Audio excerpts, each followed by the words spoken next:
What's up, everyone? My name is Tara Platt, and you might recognize me from Persona, where I play Mitsuru. You're listening to Scott Clark and the Gaming Outsider. Welcome to the Gaming Outsider. This week it's just Zack and I, and we're taking a look back at video game streams and whether or not we in the community like to watch people stream or if we stream ourselves. News is a little light, but you'll hear us talk about how R2V224 turned out. Zack also shares his early impressions of Silent Hill 2, and Sean stops by to talk about Funko Fusion, the DLC for Atari 50, and Starship Troopers Extermination. This is the Gaming Outsider. Greetings, programs, and welcome to the Gaming Outsider, a video game podcast with a focus on our incredible community, which can be found at thegamingoutsider.com. We've also got a community at facebook.com/groups/the GoCast, and there's even a Discord server. You can find a link for it in the show notes of this very episode. It is Tuesday, October 15th. I'm your host, Scott Clark, and joining me is my good friend, Mr. Zach Parkerson. How you doing, man? Feels like it's been forever. 2 weeks. It's only been 2 weeks. Well, and I'm addicted to you, I guess. I'm a little addicted as well, man. And yeah, it's going to be just you and I today. We almost didn't do this episode. We were really close to pulling a skip again. Which we would hate to do. We do hate to do. I hated missing last week, but there was just no freaking way. It's been a busy week. Zach and I both had lots of things going on. Obviously, I had R2V2. I'm sure we'll get to that later on. But Zach, tell us about your weekend. Oh boy, I got married. I got hitched. I love how you just like nonchalantly like, oh yeah, I just got married this weekend. Well, I don't know how you're supposed to phrase it, on a video game podcast. But yeah. I got married. I'm in love or whatever. It's cool. Or whatever. It's good. It's good stuff. Wearing a ring now. I'm sure you can see. Yeah. How's that? Does it feel awkward?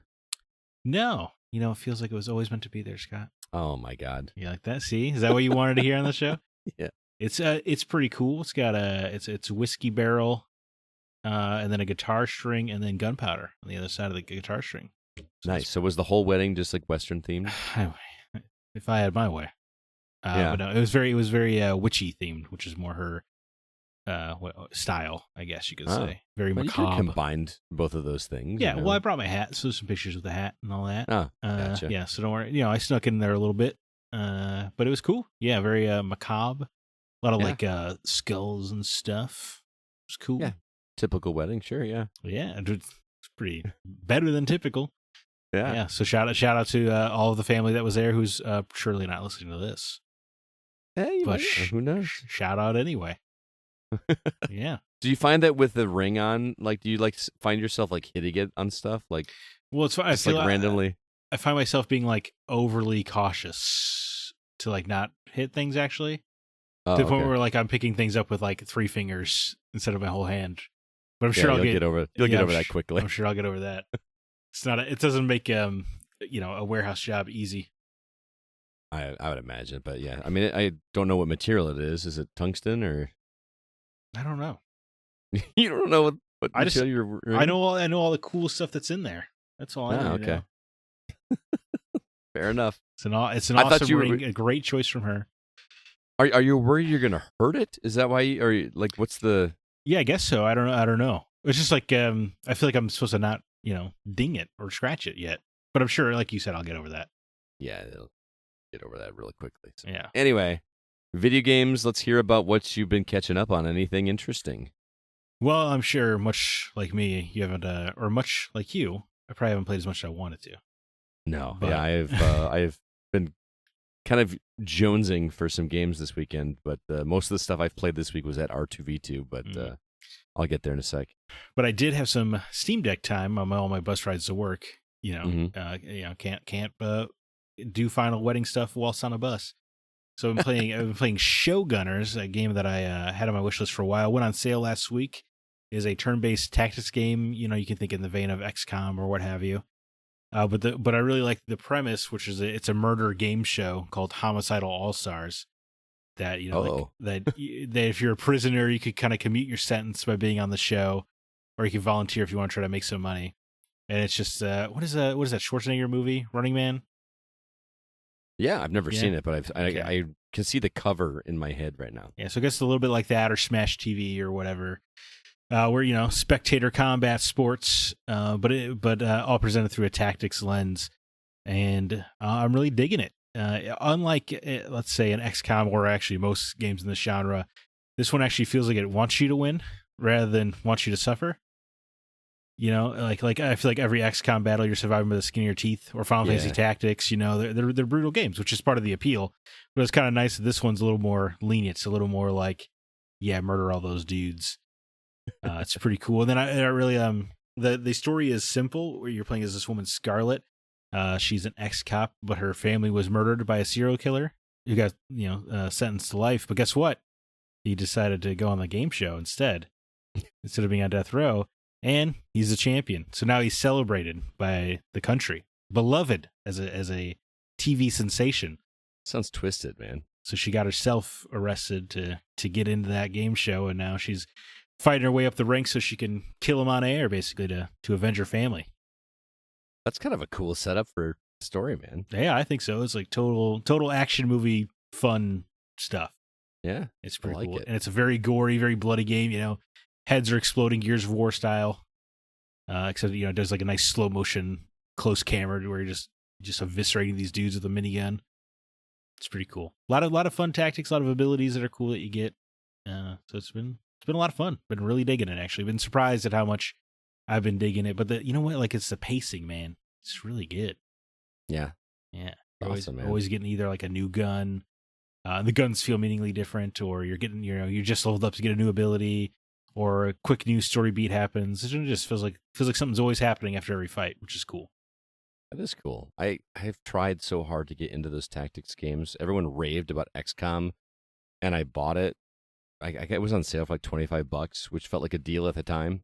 Yeah, I mean, it was still relatively new, and I just was so freaking bored. I just could not wrap my, like, why does everybody love this so much? So maybe it's just a genre not for me, or maybe I was not in the right headspace. But I need to give another one a shot because it seems like up my alley. But I don't know. Well, I think Shogunners would be a good way in because it does seem to be rooting for you, the player, which is not common for these games. Mm-hmm.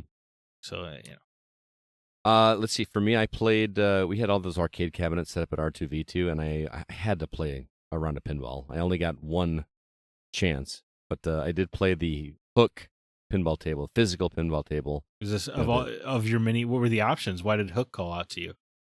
The other one was High Speed. We only had two pinball tables there. Okay. And High Speed is would you call it prequel to my favorite pinball table of all time, which is High Speed 2, The Getaway. Yeah. Which we did play at in Portland when I was out there visiting you. I remember that one. It was cool. Yeah, it's got it goes around the engine several times, which is a really cool feeling.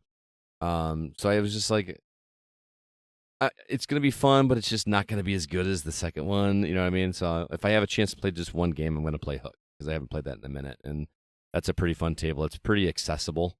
And it's got all the, the music from the movie. And then sure.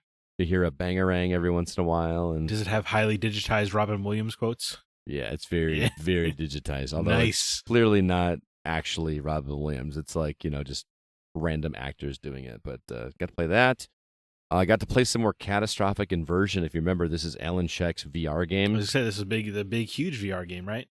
Dude, what a hit this was. Okay. It was a huge hit. So it was one of those deals. So we get to R2V2. And I know we're going to talk about R2V2 more in a minute, but I got to tell this story.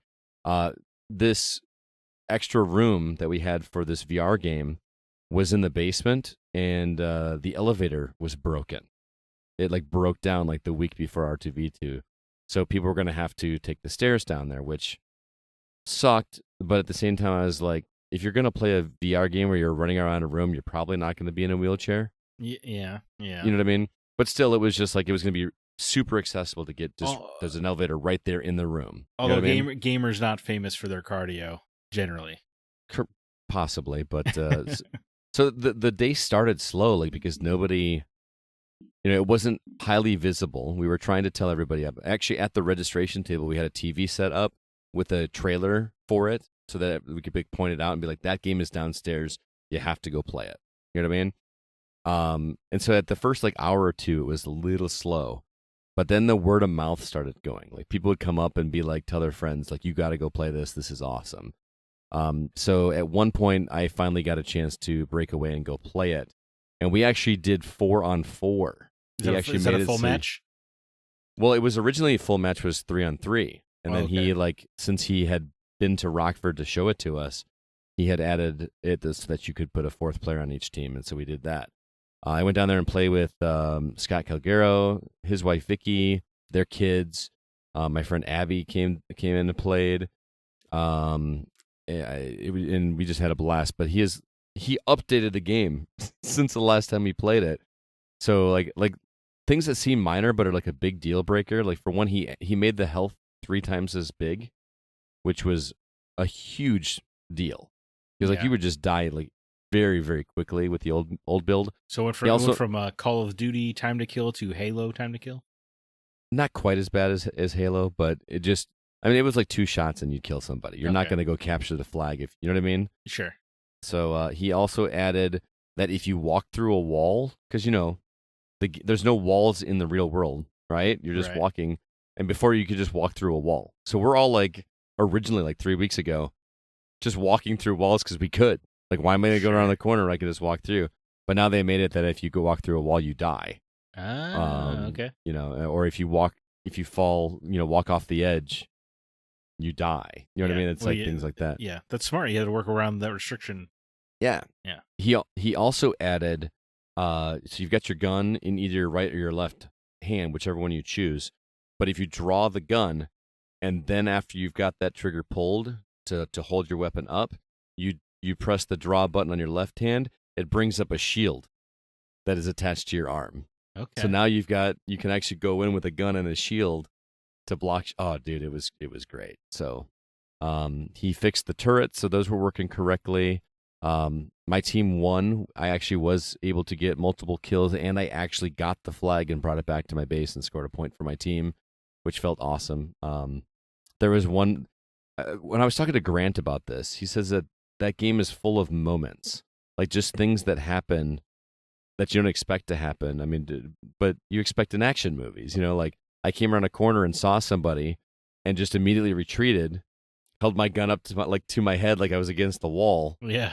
Put out my shield and then peeked around and Fired the away. other person was also expecting, but my shield was more strategically placed than his or hers. I don't know who I was shooting at, but it just felt like a cool moment to be like do that. And it was right near the elevator. So took him out and then immediately pressed the button to the elevator, got up in the elevator, got the flag, came back down, ran. You know, it's just awesome, dude. I really wish you could have had an opportunity to play it. It was really cool. Maybe next year, but that's not the only VR game you played, though, right? No, Aaron Hughes, who was a huge help this year, by the way, he had a booth set up to sell like some 3D printed items, but he also brought a racing rig, like an actual thing he built where he attached an actual car seat, like a racing car seat to this thing. One of the serious rigs. Yeah, like with the pedals and the steering wheel, and then it was VR. So you put on the headset and you get to race around this track. The thing that kind of blew my mind a little bit, which obviously it's going to do this, is that when I move my head, not only am I, you know, just like in any VR game, you look left and you're looking to the left, but every time you move your head, the view of the rear view mirror also moves, like it would if you were in a car. Oh, okay, that makes sense, right? You know what I mean? Obviously it makes sense, but just that the fact that it was in there was kind of rad. So the funny thing about that is Grant was standing right behind me because he had just got done playing it, and he really wanted to watch me play it. And he was giving me advice. He's like, whatever you do, don't mash on the gas and don't mash on the brake. It will make you spin out. You got to be careful. You got to and I'm like, okay. So, of course, I'm nervous to do this. Yeah. So I drove around this track like a freaking grandmother. And I did not go. I finally was able to open it up towards the end, but it was really cool what he did. Aaron had like posted his own time. He actually had a ghost set up that you were like racing against. And if you beat him, you got a free item off of his table. Oh, and okay. And then he kept track of everybody's best lap times, because it wasn't really like a race. It was just like go around the tracks as many times as you want to. But he was recording every single lap time, and then he took your best time and put it on a leaderboard, and then whoever got the lowest score or the lowest time, excuse me, got like a $30 gift card to the iRacing League, which was pretty cool. So how did your time stack up? not well. I was I was near the bottom. Really? But yeah, one of our sponsors, Sean McGuire from Goodwill Industries, actually got the top time. So Oh, okay. yeah, he made a big post on it on Facebook and everything. It was really cool. I'm aware of Sean. I got another one too. Actually, I forgot to tell you. I got to play a game for the first time that I've wanted to play for a while, and this is over at CB's Video Game Museum. If you remember, he was kind of like last year. He had just a bunch of consoles and TVs set up for free play and all these games for people to check out. Yeah. And I have always wanted to play Typing of the Dead on the Dreamcast, and he had it set up, with a keyboard and everything, and I finally played it. And did it live up to your expectations? It did. Yeah. It's way harder than I expected it to be because I'm a pretty good typist. But there's a difference between, typing what someone is saying or typing what is in your head or reading somebody else's notes and copying it versus the words like despicable pickle or something come up on the screen and you have to type it and it's like, hurry up and do this. You know what I mean? Yeah. You don't have time to react. And it's, and boy, is that game cheesy. Like, I remember House of the Dead being cheesy, but that game puts it to shame with the voice acting and the, writing. The very concept is cheesy as hell. Well, yeah. But I played through the first stage, and I wish the ramp-up was a little bit better. Like, if you don't know how to... It's not an educational typing game. Right. This is for only master typists need apply. Right. So I would like to do some more of that. That'd be a fun one to do for a Patreon episode or something. But that's pretty much all I've played this week. I played some Balatro. Sure, of course. Actually, on your phone, I imagine. Oh yeah, I played a game. Actually, I have been struggling with the black deck. The black deck is the one that lowers your hand size by one. Mm-hmm. Yeah, which is very difficult. Luckily, on this last run, I got the voucher that gives you one additional hand, and I was on a tear, man. I had a really good.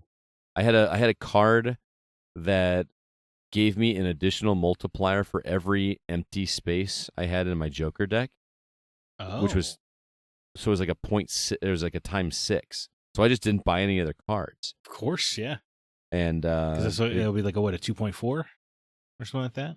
2.4. He said it's 0.6 per empty Joker slot. Something like that. It was also there was an extra multiplier. You got one just for having the card, but then it was an additional for every extra one you had. So okay. It increased. I get you. Okay, never mind. I got it. I got it all figured out. I'm there. Yeah.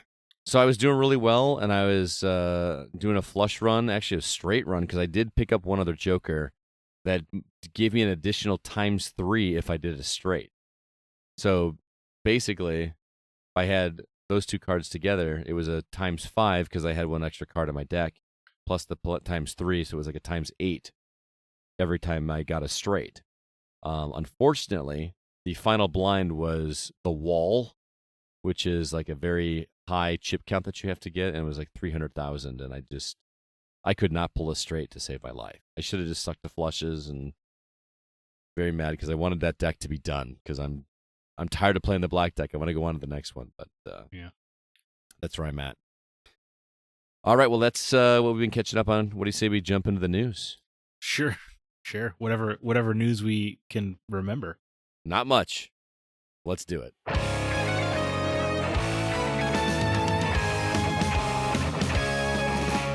Before we get to the news, I'm going to do something a little unorthodox here, and I'm going to give a shout out to one of our vendors at R2V2. I met this gentleman down at a convention in Orland Park when Jacob and I were going out trying to meet new vendors. His name is Orlando, and he's got a business called House of Cocoa, which is a printing company. I met him, and he was super interested in R2V2, and we actually wound up working in trade. We needed posters, we needed banners, we needed things printed. So we offered him table space in exchange for some work, and he does awesome work. But on top of that, he can print anything. He actually had stacks and stacks of posters that he printed in his shop that are all video game box art. Like, just legit box art, and it looks awesome. Or some of them aren't like the actual box art. It might be like the PAL version or the Japanese version or something like that. Whatever looks best, I guess. Yeah, I mean, it doesn't like that amazing Dark Souls Japanese box art. I actually, I know our listeners can't see this, but the Final Fantasy insert from the Nintendo Power magazine from back in like the 90s, which it's like the four people looking at the castle and the kind of orb thing. Yeah, I saw this. And I was like, I'm buying that for Brandon. I mean, it looks great. That's some good art. It does look great, and he's got his Final Fantasy Renaissance table, and this is going to go great on his table, so I bought it for him. So, obviously, it's still here because he couldn't. I got to ship it to him. But anyway, that, and he like prints on skateboards. Like you can get a skateboard with anything you want on it. Okay.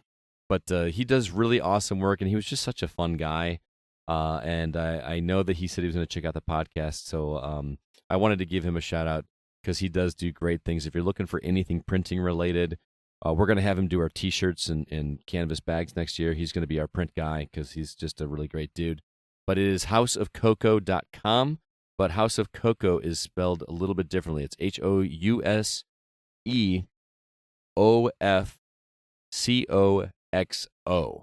It's not a C at the end. It is an X. But it's apparently old Spanish word for how they spell cocoa. So houseofcoco.com, COXO. Give them a shot if you need any kind of printing things done. He is not paying me for this sponsorship. He does not even know that I'm doing this. I just thought he was a really cool guy, and I thought he deserved some ad space. So, and I'm not just saying it like it's an ad. I genuinely love what he does. Yeah, he did good work, huh? Yeah, Chris Owens bought me a Metroid poster. It's not the original box art. It's like it looks like the PAL one or something. I'm not familiar with it, but it looks awesome. So that is proudly in my basement. So again, houseofcoco.com. Coco spelled COXO. Check him out. Not gonna lie, guys. With Zach getting married and me doing a lot of work with R2V2, we have not paid attention to the news as closely as we had. So we're gonna spend most of this time just so I can get a chance to tell Zach all about R2V2. Because he was getting married. He was. Right. He was a little busy, so I wasn't going to flood his text stream with stuff about R2V2. I did a little bit. Yeah, there's a couple things I had to, but right. I mean, I was deep in the mountains anyway, so it would have been hard to get taunted too much. I do want to mention though really quick, just because I thought it was funny. Nintendo announced new hardware this week. Oh yeah. Everybody's been expecting that, and they finally announced new hardware, which is awesome. Dude, and a surprisingly affordable $100, right? Who knew? $100. Who knew Nintendo could do hardware that cheap? Mm-hmm. Yeah, Bluetooth capabilities. It's got some motion sensor stuff. Right. So kind of the stuff you would expect from Nintendo. Exactly. So and only $100. Like who knew that the next hardware from Nintendo was going to be $100? Sorry guys, it is not the Switch 2. Right. Wake up from that dream. It is Alarmo. The digital alarm clock from Nintendo that plays Nintendo stuff. From the company that sold you cardboard comes the alarm clock. Do you know anybody that uses an alarm clock? I don't mean this to be disparaging. I just genuinely don't know. Well, I mean, and everybody just uses their phone, right? Right. That's what I thought. And the novelty, if you will, of this alarm clock had potential, but the $100 price tag is crazy. People are buying it though. But even that, might be able to look aside for your love of Nintendo, but it doesn't even come with a power cord. Absurd.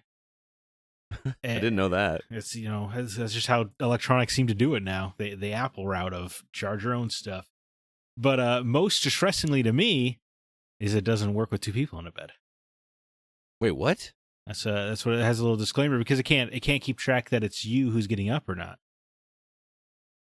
It just tracks that somebody's getting up. Okay, that was the thing that frustrated me about it. But that does, now that I know that it is a thing. Like, so is this just for lonely single people? Yeah, or children. Well, that makes sense. Well, Metaphor ReFantazio sold 1 million copies in a day. The new Dragon Ball game sold 3 million copies in a day. So I think lonely weebs are on a purchasing streak, is what I'm saying. Just trying to figure that alarm clock. It's great. It only comes with like 4 game sounds. Right. Well, more are going to get patched in though. Yeah, we're now in a universe where alarm clocks get updates, get patches. Yeah. I don't know. I just figure for $100, take away the motion sensor stuff and just make it more sounds. Yeah. Plus, like, I don't know. Like you said, I use my phone. I want to quickly apologize to the weebs before they eat men alive. I'm sorry. Not all of you are lonely. I'm sorry. But I just use my phone, and I can put literally any sound I want to on there. But your phone, if you don't get up in time, is not going to send Bowser after you.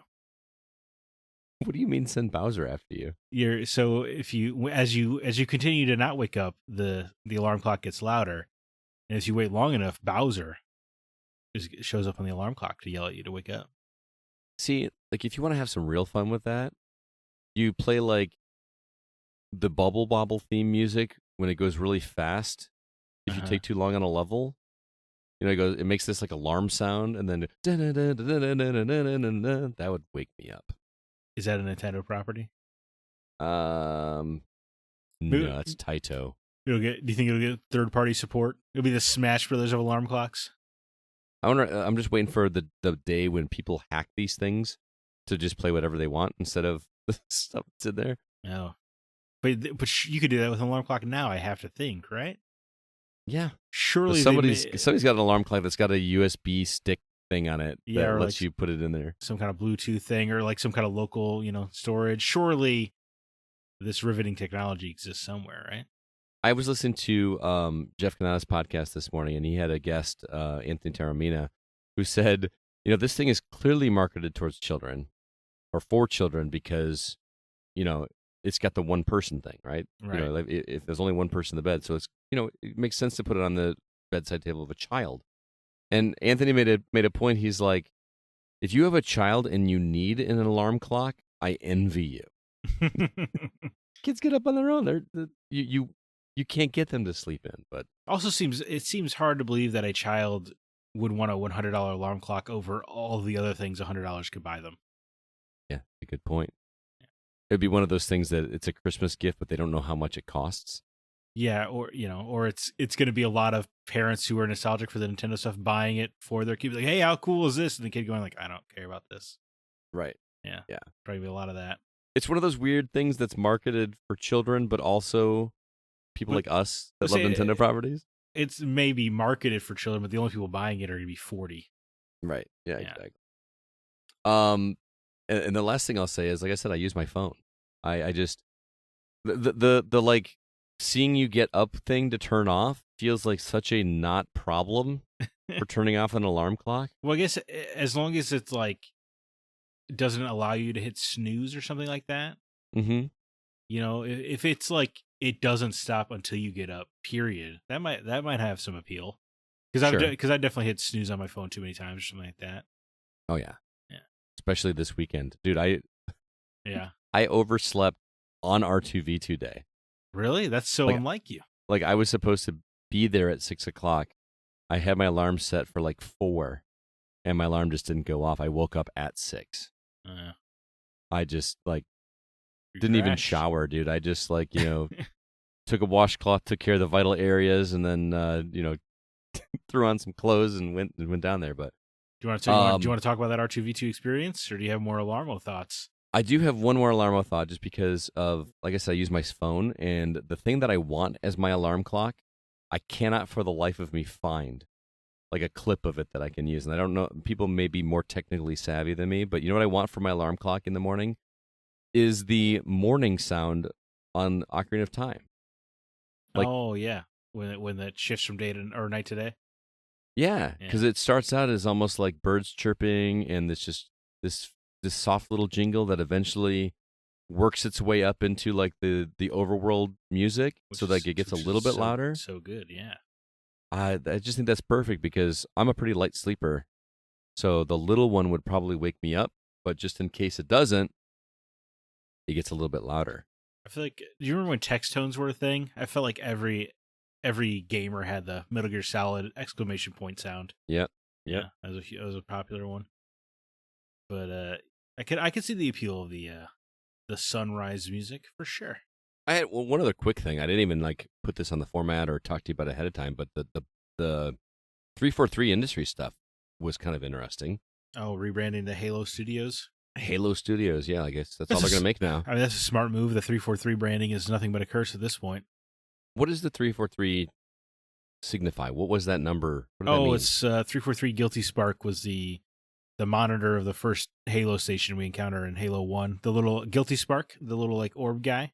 Yeah, I remember that. Yeah, and he kind of betrays you. Mm-hmm. So they named their whole studio after a villain for some reason. Oh, okay. And I've played the game, and I did not make that connection. But I guess if you're a Halo person, you're going to know that. But I used to be long time ago. But 343 made sure I wasn't. Let me tell you. Too bad. I really liked Infinite. No, Infinite was great. I liked it a lot. We both did. Yeah, I thought it was great. Like there still isn't co-op, right? There's not split screen. I lost track of what they did or didn't promise or add. That's got to be one of the most botched live service games ever. I mean, Concord says hello. I said one of. I know. Yeah. Well, we didn't have time to find out if Concord was botched or not. Nobody played it. Yeah, right. So weird. Brutal. Get rid of a game before it's even like. It was like 2 weeks. Yeah, it was 2 weeks exactly. Yeah, Nuts. Yeah, but so guys, we don't have a ton. Rebranding it. I was gonna say rebranding Halo Studios probably smart. Switching to Unreal Engine, I don't know, weird move. But if it helps them get talent or whatever, great. But I don't know. I feel like it's gonna take so much. It's gonna take one hell of a trailer for me to get excited about the next Halo game, I think. I mean, I'm one of those people that I enjoyed them in the moment. Right. I mean, Infinite sticks out to me the most at this point, just because Infinite was great with the grappling hook and the kind of more open nature to a lot of the levels.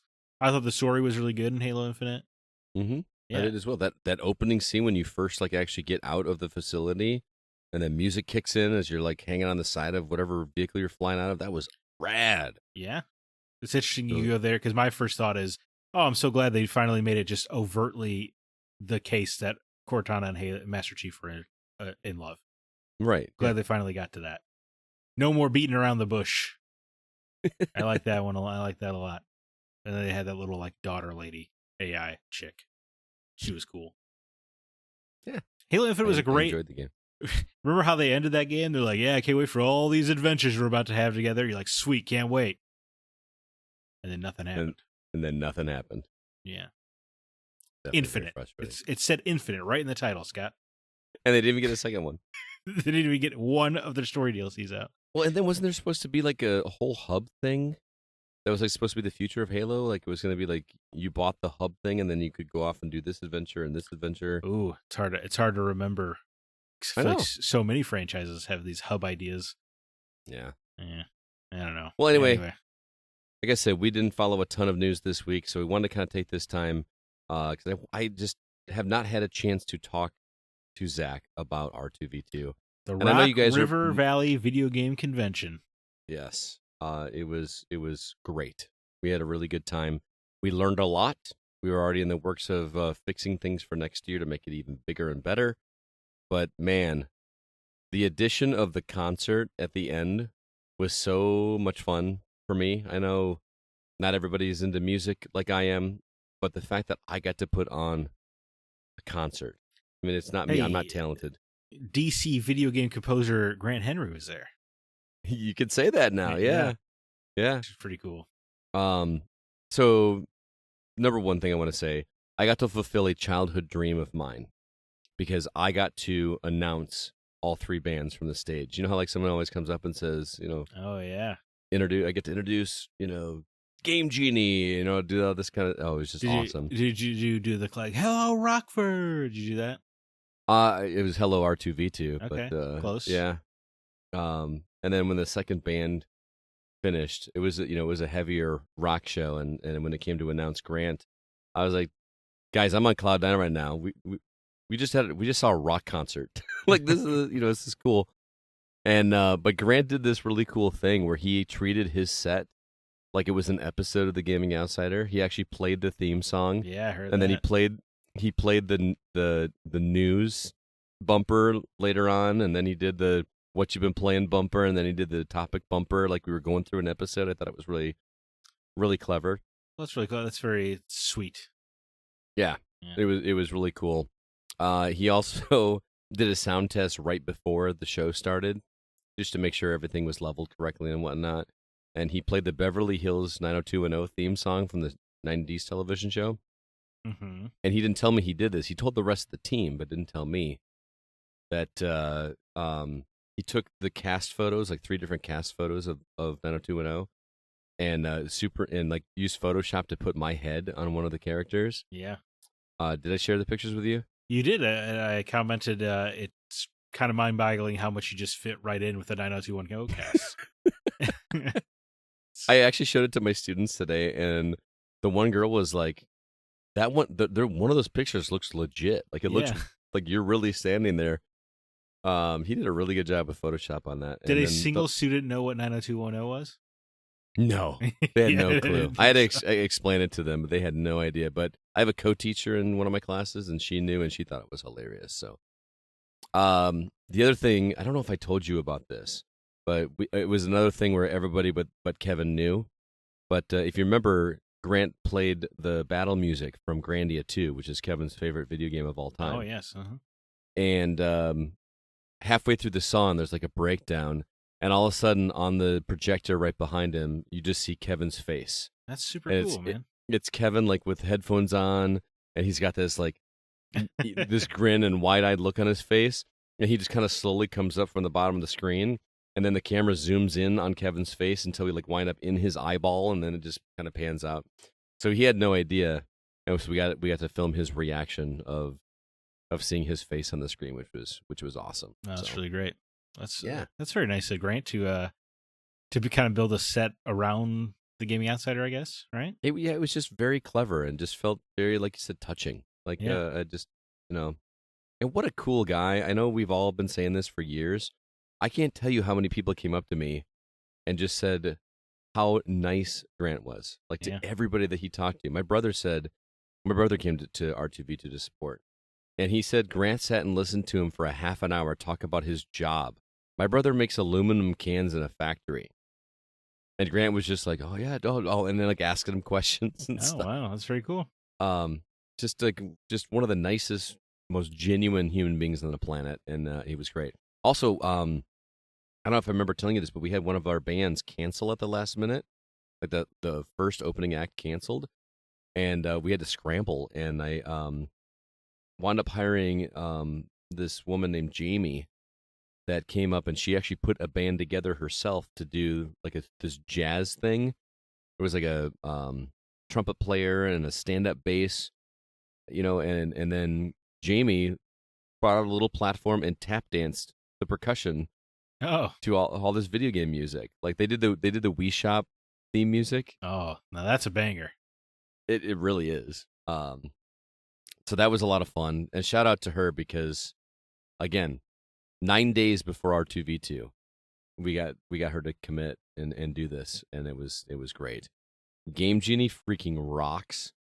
They are so much fun, and I think they had a good time as well. They all dressed up like, 2 of them dressed up like Mortal Kombat characters.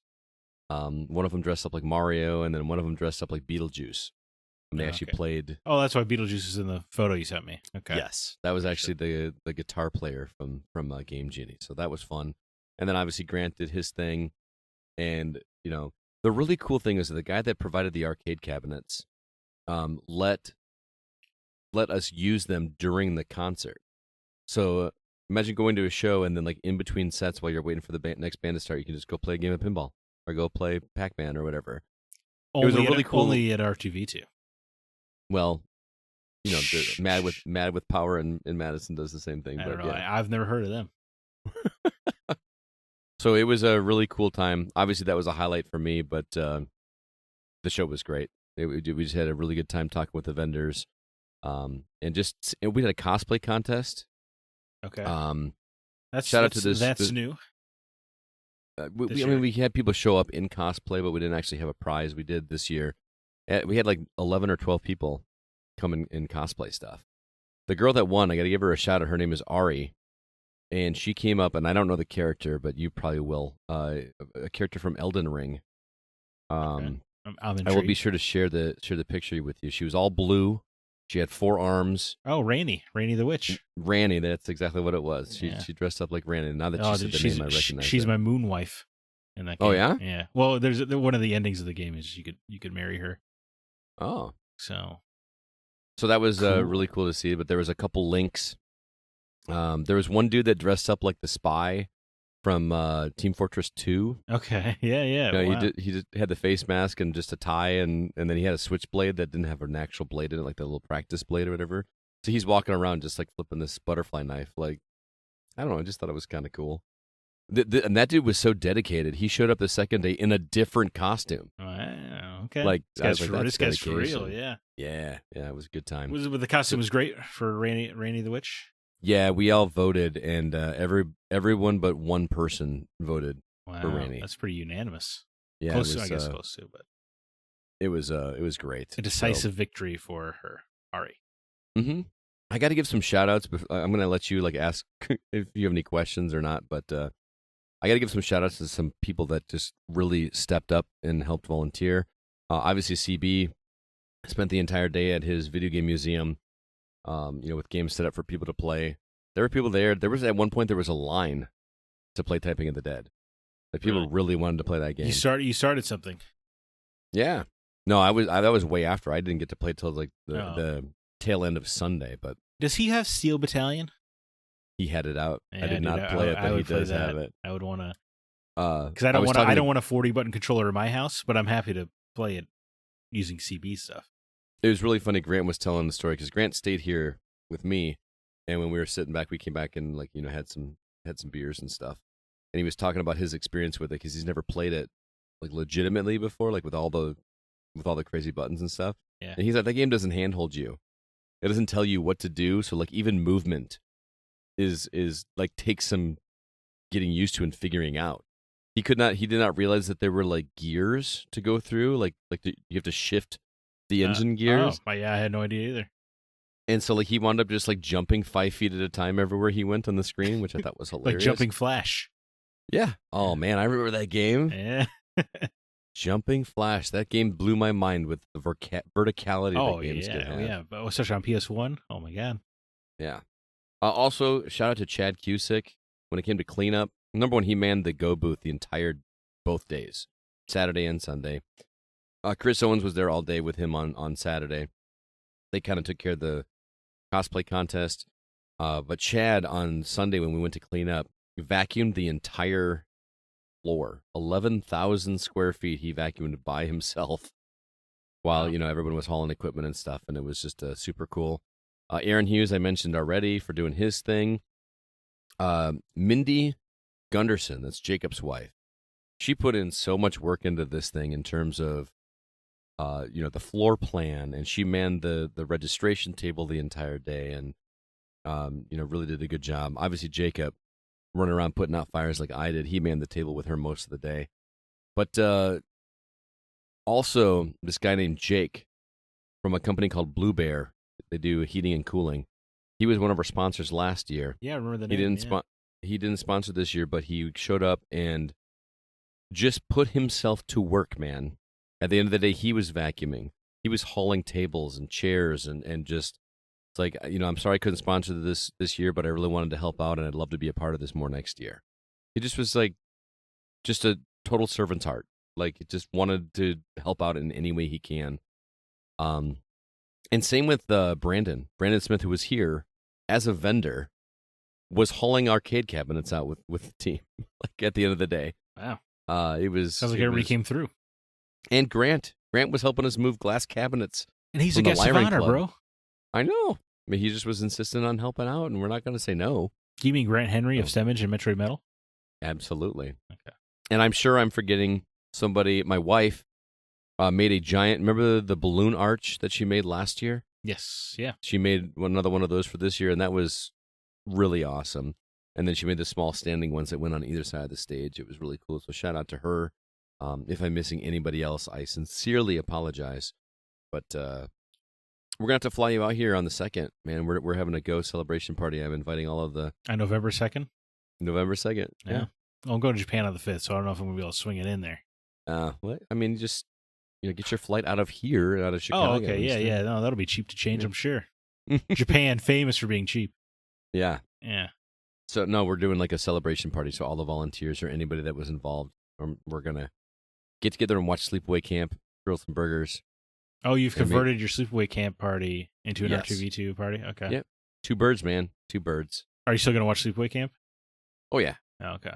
And we're looking at additional screenings as well. We were thinking maybe either Sleepaway Camp 2 or 3, which I didn't know there were sequels until this year. Or just something that like a little more schlocky but fun and modern. Jason X, I've never seen. I think you should do the Mario Brothers movie.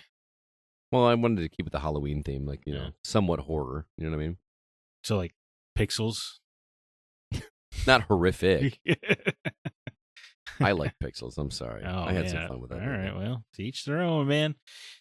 Yeah, I don't know what to ask. You know what I felt? I kept meaning to ask you beforehand to keep an eye out for Saw 2 on PS3 because I've been looking for that, and then I totally forgot. Obviously, I was distracted. Yeah, I did not. I looked a little bit, but I didn't have a whole lot of time to peruse myself. Yeah. It's also weird being at a convention, especially my own convention, where I'm not looking for an NES game for my collection. Yeah. So what do you do now? There's nothing I'm looking for. Like, I guess you just feel a sweet feeling of relief that you're set free. Yeah, kind of. I don't know. You must say, well, you found a cool game I had never heard of before. You never heard of Stampede? I never heard of Stampede, man. I mean, I played it on the Atari 2600. Yeah. I think this is on the Intellivision, but yeah. Hey. But it's in my backpack right now, waiting for you when you stop by on November 2nd. Right, of course. When I go, fly out there to watch Sleepaway Camp. Yeah, it's gonna be my addition to Pixel Ranch, man. I'll get you some. Thank you. I'll get you some cheese fries on the way. How about that? There you go. A little blue raspberry shake, all the good stuff. Yeah. So it was good. I don't know. This feels so thorough. Were people excited? Was there a good selection of wares? Oh yeah, we actually had one of our new vendors makes like these little, I want to call tokens. I don't know. I don't play Pokemon, so I don't know how it works. But there's like to keep track of like hit points or something. Okay, like for the card game, I guess. For the card game, yeah. Sorry. Or like if you want to play D&D, but you don't have a 3D printer and you don't want to pay for the figures and like do all the painting and everything like that. Mm-hmm. This guy's name is Brandon. It's like BFG Creations, I believe is the name of his business. So like with D&D, you can like instead of having the 3D figures, you just have, this little like pebble looking thing, but it has a picture of your character on it. It's like a more simple way to get into D&D or Pokemon if you don't. I think they're called counters. Is that the correct word for Pokemon? It sounds right. Anyway, I haven't played the Pokemon card game since I was 7 years old, Scott. So I'm really? Not sure if I can remember things properly. He did also have like a really rare Charizard card. Like it was a shiny foil one. I can't remember. I don't know what they mean. There's a word they used. Holographic? It wasn't holographic. It was like something, like desensitized or I cannot remember the word. I know nothing about Pokemon, but it had like it's not our world, man. $800 price tag on it. Did anybody buy it? I saw someone almost buy it. Like he was like so close. I was actually there to film a vendor because we were doing interviews with the vendors, and I didn't want to get in the way because it looked like it was about to go down. Like I was like, this is gonna happen. I'm watching this happen. Now and that would they were like, that would have been a sale. Yeah. So yeah.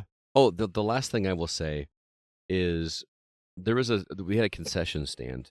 Not us, but the Cliff Breakers had a concession stand right near the entrance, and I was standing there ordering some food. They actually had barbecue brisket. Be real with me, Scott. Affordable? Or con priced? No, it was like the beef brisket sandwich was like $7. Oh, okay, that's crazy good. Yeah. And then if you got that with chips and a drink, it was like 11. Wow. Okay. So that was very reasonably priced and tasty. I had a meatball sandwich as well that was really good. Okay. Anyway, I was standing there ordering food, right, and the concession table is right near the entrance where the balloon arch is, and I happened to be there right when a family turned the corner and walked into the con, and the kid just had this utter look of amazement on his face. He just walks in and goes, "There's video games everywhere." Dude. It was just a very cool moment, man. and I want to make that happen again. It's like a little you. Kind of. Yeah. Pretty good. That's cool. What was the turnout? Good turnout? Or because I know the space is obviously bigger. Space is bigger. We had slightly more than we had last year. And by that I mean like a handful more than last year. But that's again one of the things that we're going to look at redoing next year, because that was our biggest, delta, is that we need to figure out how to get more people in the door. So we're looking at next year lowering prices for guests and vendors to make it more attractive for everybody, and just figure out what we can do to still make it fun. I don't want to give up the concert thing. Yeah. But if I have to, I have to. You know what I mean? Because of how much it costs, you mean? Oh yeah, got to pay the bands and got to pay for the equipment. And, of course, yeah. But I mean, if it brings you joy, Scott, then it's worth it. Do you think maybe it's because I wasn't there? Do you think that would have brought more people in? Maybe. They'd be like, "Oh my God, I heard Zach Parkerson." At least like 4 people.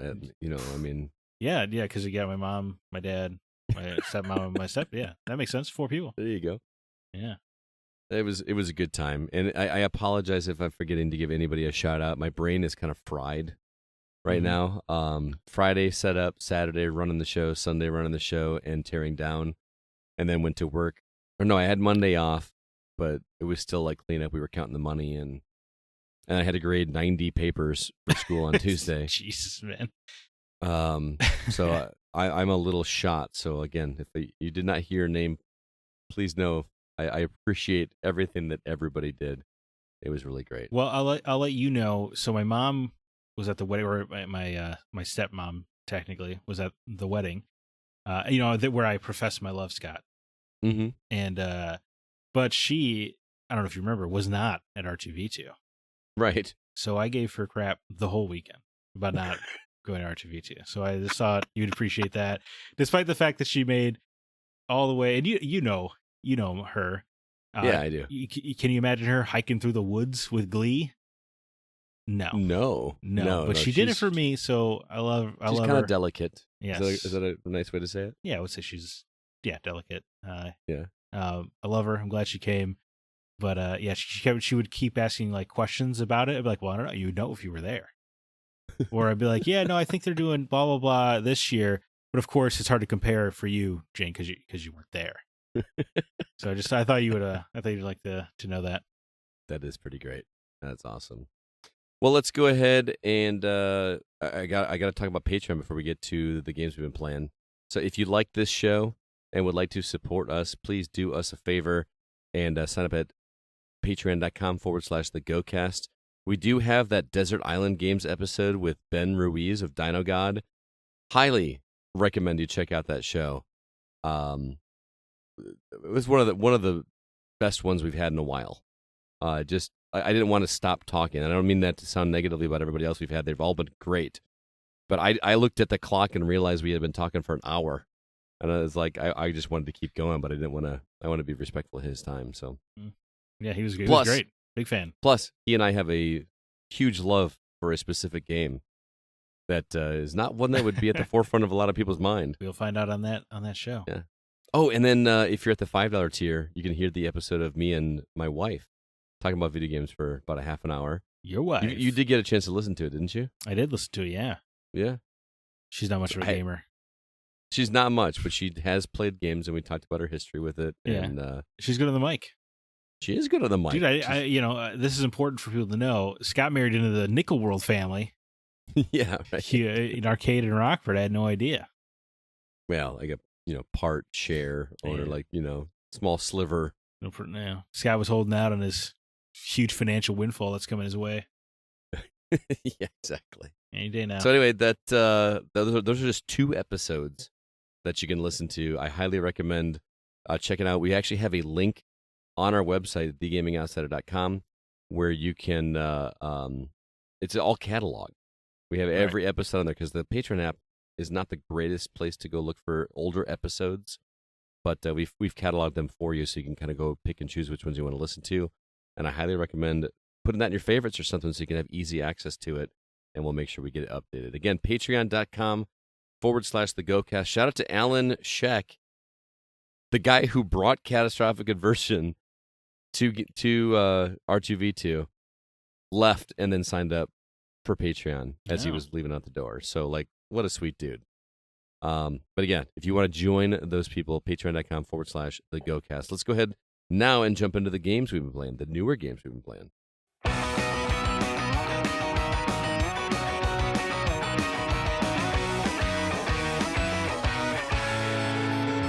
All right, Zach. Anything new on the horizon? I got so much to catch up on. I was gonna say just in time for R2V to be over. There's some games coming out. Yeah, but I still got to finish Zelda. I got to finish. I got so many games I'm supposed to be reviewing. What else was I playing before we left? No, I don't remember. I still haven't cracked the seal on 40K Space Marine 2. Oh wow, yeah. Are you gonna pick up Metaphor Refantasio and commit to the 80 to 100 hour runtime? No, I'm not. If I'm gonna do that, I'm just gonna go back to Persona 5. But and I still haven't finished Astrobot. Oh my god, that's a crime. There just hasn't been time, man. Like, Yeah, I understand. But what can I get mad about that I'm not going to be able to play this week? Well, right off the top, we have a very PS3 360 looking game, and I mean that as a compliment. Unknown 9 Awakening coming to PS5, PS4, Xbox Series consoles, Xbox One, and PC October 18th. This is a very third person linear action game. It looks like it has some stealth elements, which is cool. But it looks like they're trying to create a new universe, and I don't know about all that. But the game itself looks very 360 coded. Hell yeah. Another Ninja Turtles game is coming out. TMNT Mutants Unleashed is coming to all consoles and PC October 18th. Isn't it like the third Turtles game this year? I think so. What's going on?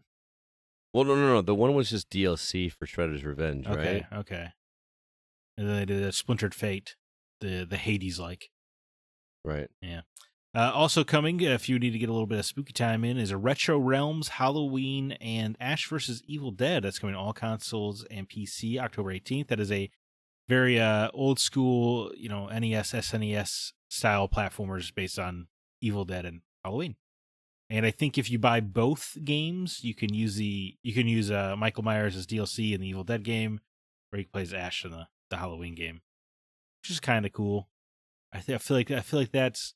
It's really going to come down to pricing on those guys.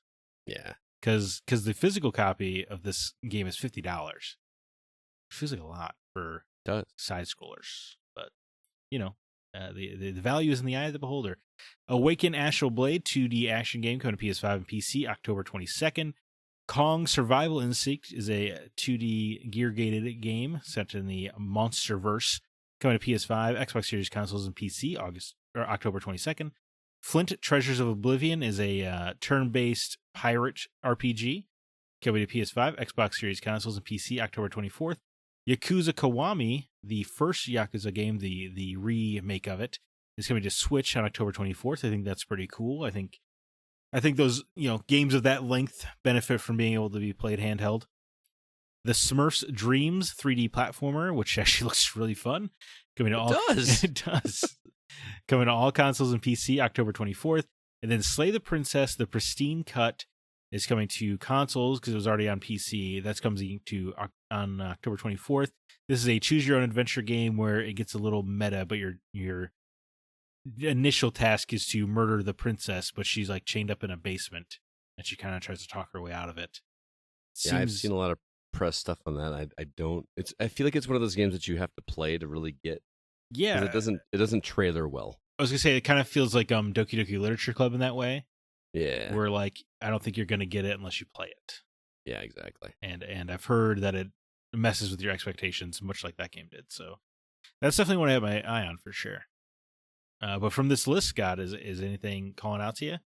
There's one that is for sure calling out to me, and that is Kong Survival Instinct. Yeah, I was not expecting to have a game based on King Kong reach the top of my most anticipated list for the remainder of 2024. That game looks rad. Yeah, Scott, I'm right there with you from this list. And, I wish I could pick, some kind of indie darling or something from this list, but that Kong game looks cool as hell, man. It really does. And what a great idea to do a Kong game. Right, like being a guy on the ground looking for your daughter while monster destroying this very city you're in. That's so cool. So clever. Really great spin on it. I'm sure there'll be people upset you're not playing as King Kong, but I think the idea of like surviving King Kong, that's pretty cool.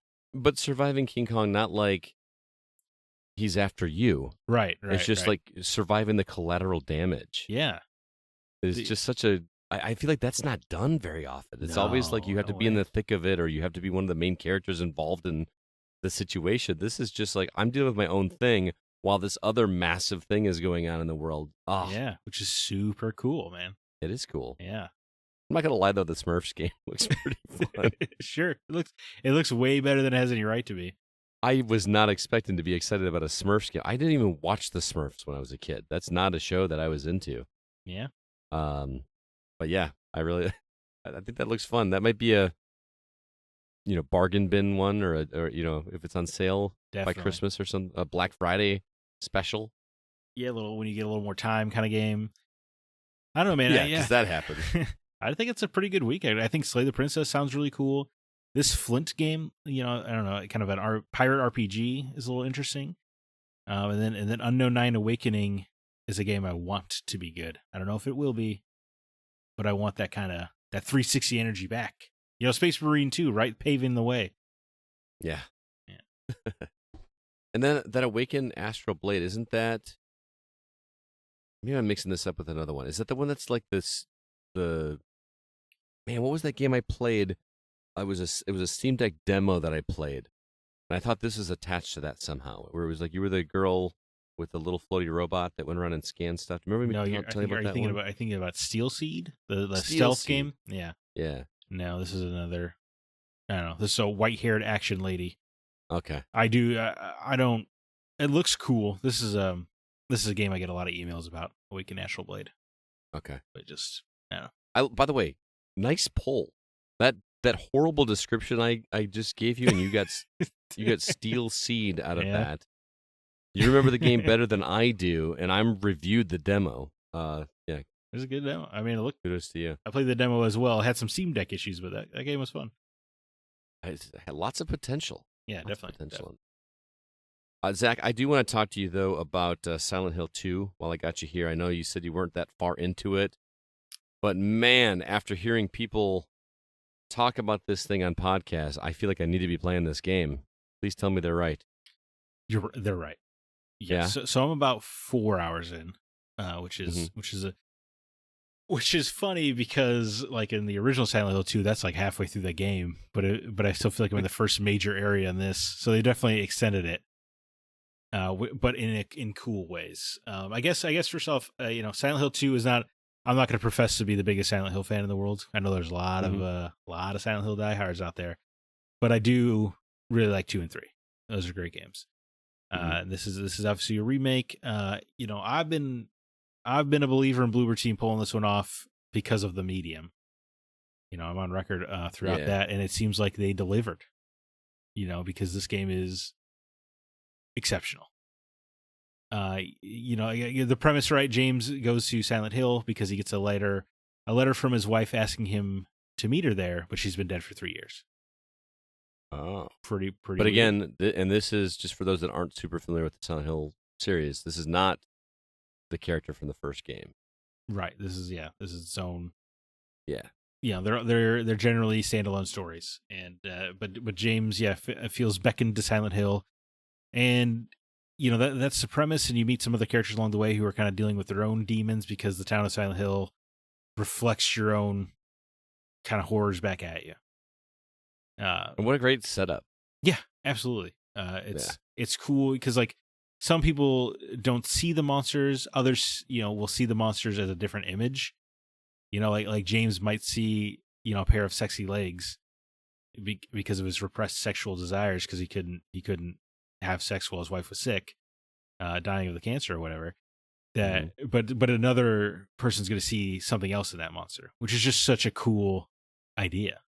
It is a cool idea. I mean, that's the spawn of Pyramid Head, right? Right. That like Pyramid Head is he essentially James' character or James' monster, which is why the creator of Pyramid Head hates Pyramid Head. He hates him. Why? Because he made him for a specific story purpose, and then he became the mascot of the franchise. Oh, Yeah. So you just see, I mean, he's kind of badass looking, dude. it's an awesome character design, absolutely. No, I could see why Konami kept bringing him back. It's just the story goes out of its way to explain why that character is only there because James is there, and then there's like, well, what if he's in all the other ones though? Wouldn't that be fun? Right. Yeah, but Well, I want to ask you about the gameplay because my only experience with Silent Hill 2 was the 360 port or remake or whatever you want to call it. Yikes. And I mean, I had nothing to compare it to. I didn't have like massive issues that everybody did, but I finished it. But I honestly, I could not tell you what happened. I remember a scene on a carousel towards the end. Yeah. But I didn't even remember the setup that you were talking about. So, but those games are notorious for clunky control, right? Just like the original Resident Evil games. So how does it translate with this remake? Well, it's fascinating that you ask that. Well, first of all, I should say that the original game had fixed camera angles. This is the more Resident Evil style, tight over the shoulder kind of view. Yeah. But what the game does control wise is fascinating because it is very much modern controls, and yet it does this like amazing magic trick where you still feel that James is clunky. Because you're pressing the buttons and he's reacting, but he's not good at it. If that makes sense, like when you aim a gun, it's always wobbly. Because he's just a normal dude. He's not he's not a merc or anything like that. So it's hard to pull off a straight shot. You kind of got to give yourself time to line it up, or you end up firing wildly. And the enemies only take like 3 shots to go down. It's just like it's kind of hard to get those 3 shots off. That's kind of a cool way to do it, though, like as opposed to like Resident Evil, where the aiming is good, but it takes multiple shots to even cripple a zombie. Here, it's just harder to do, but it only takes 3 shots. And there is melee combat, but he swings kind of wide and a little bit slow, so you don't feel like this heavy combatant. There's even a dodge, but even that is like he's not. It doesn't feel like a Devil May Cry dodge or anything like that. You really need to. You need to really kind of anticipate what the enemy's going to do, because there's a lot of times where, I try to dodge kind of like an Elden Ring reflex, right? Try to dodge the last second kind of thing. And that's just going to get you pummeled in Silent Hill 2 because James is not fast. So it's got all of the, the trappings you would expect from a modern control scheme, but it still does an excellent job of making James bad at combat. But it doesn't feel frustrating, because what he's supposed to be, and the way moving the 6 still feels smooth. It's just like the crosshair is a little bit all over the place, right? As it should be. So are there? Again, it's been forever since I've played. Are there puzzles in Silent Hill 2? So this is, so yes, there are. Puzzles have always been kind of a big Silent Hill thing, and difficulty would affect them. And it's a little bit more puzzle oriented than Resident Evil would later become. But what's interesting about the Silent Hill 2 remake, Scott, and I don't want to get you too excited, but just hear me out on this, okay? I'm hearing. So they've obviously extended the game quite a bit, right? And they haven't really added that much story. So you kind of have these extended gameplay sequences that weren't as long before.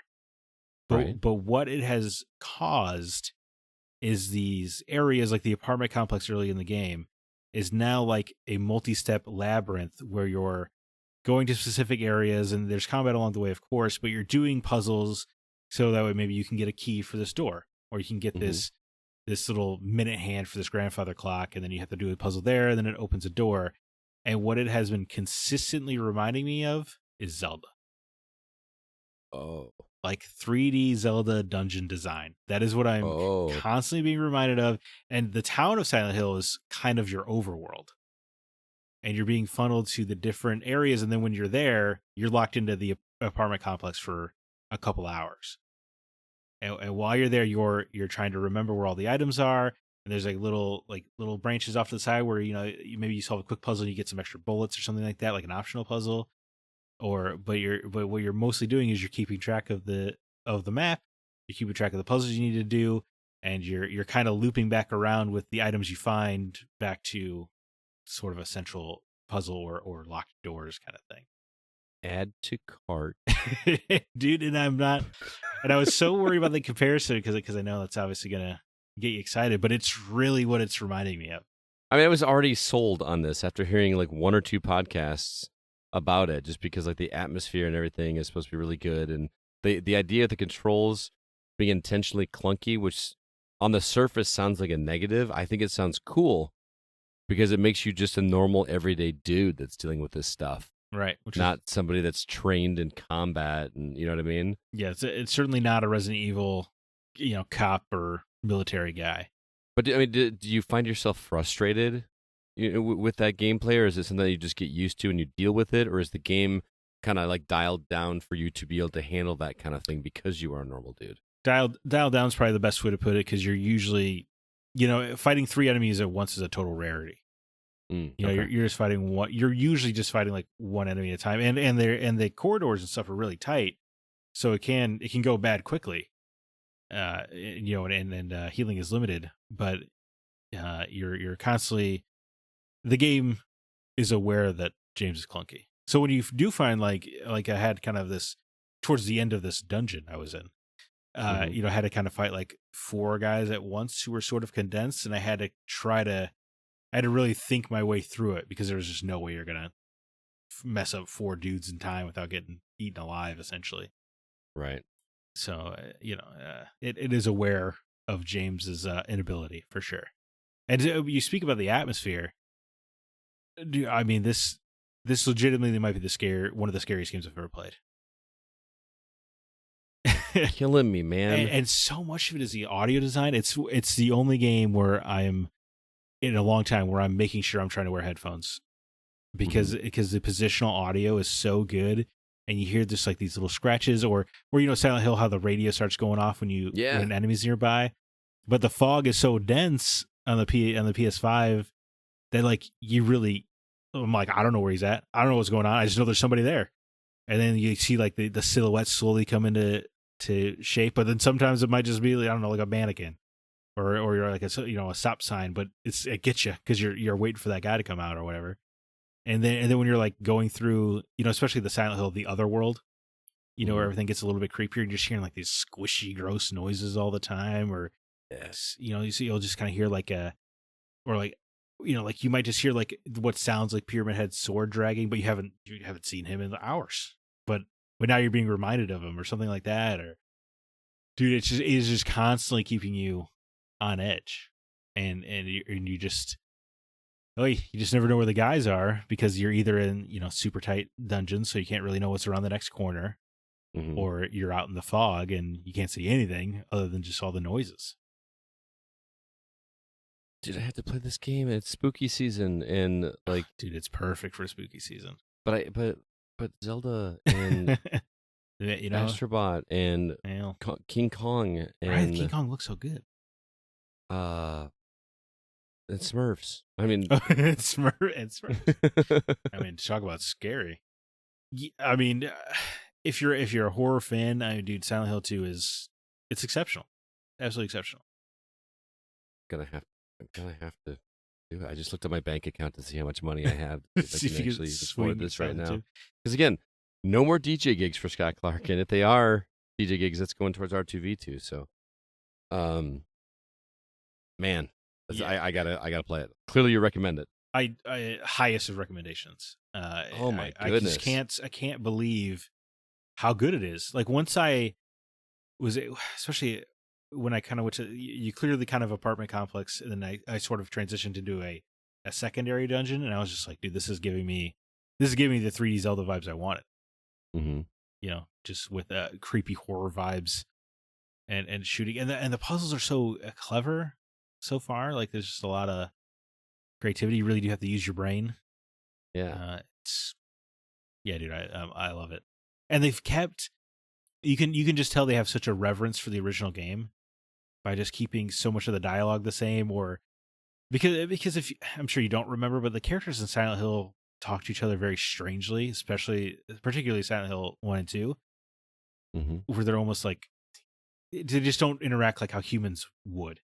Isn't that part of the, that's intentional though, right? Right. It was absolutely intentional in the original game. It's part of the allure, because you're in this nightmare world and everybody's kind of dealing with their own stuff, So while you are interacting with real people, they're just, everybody's kind of lost in their own stuff. But you would have such a temptation to rewrite that in the modern day. I feel like, you know, a lot of studios would.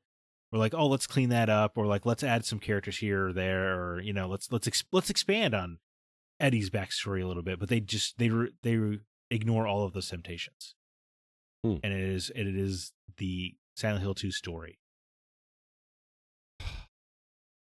Have you seen a nurse yet? I have not. No, because that was genuinely one of the creepiest things I saw back in the PS1 era, PS2 era.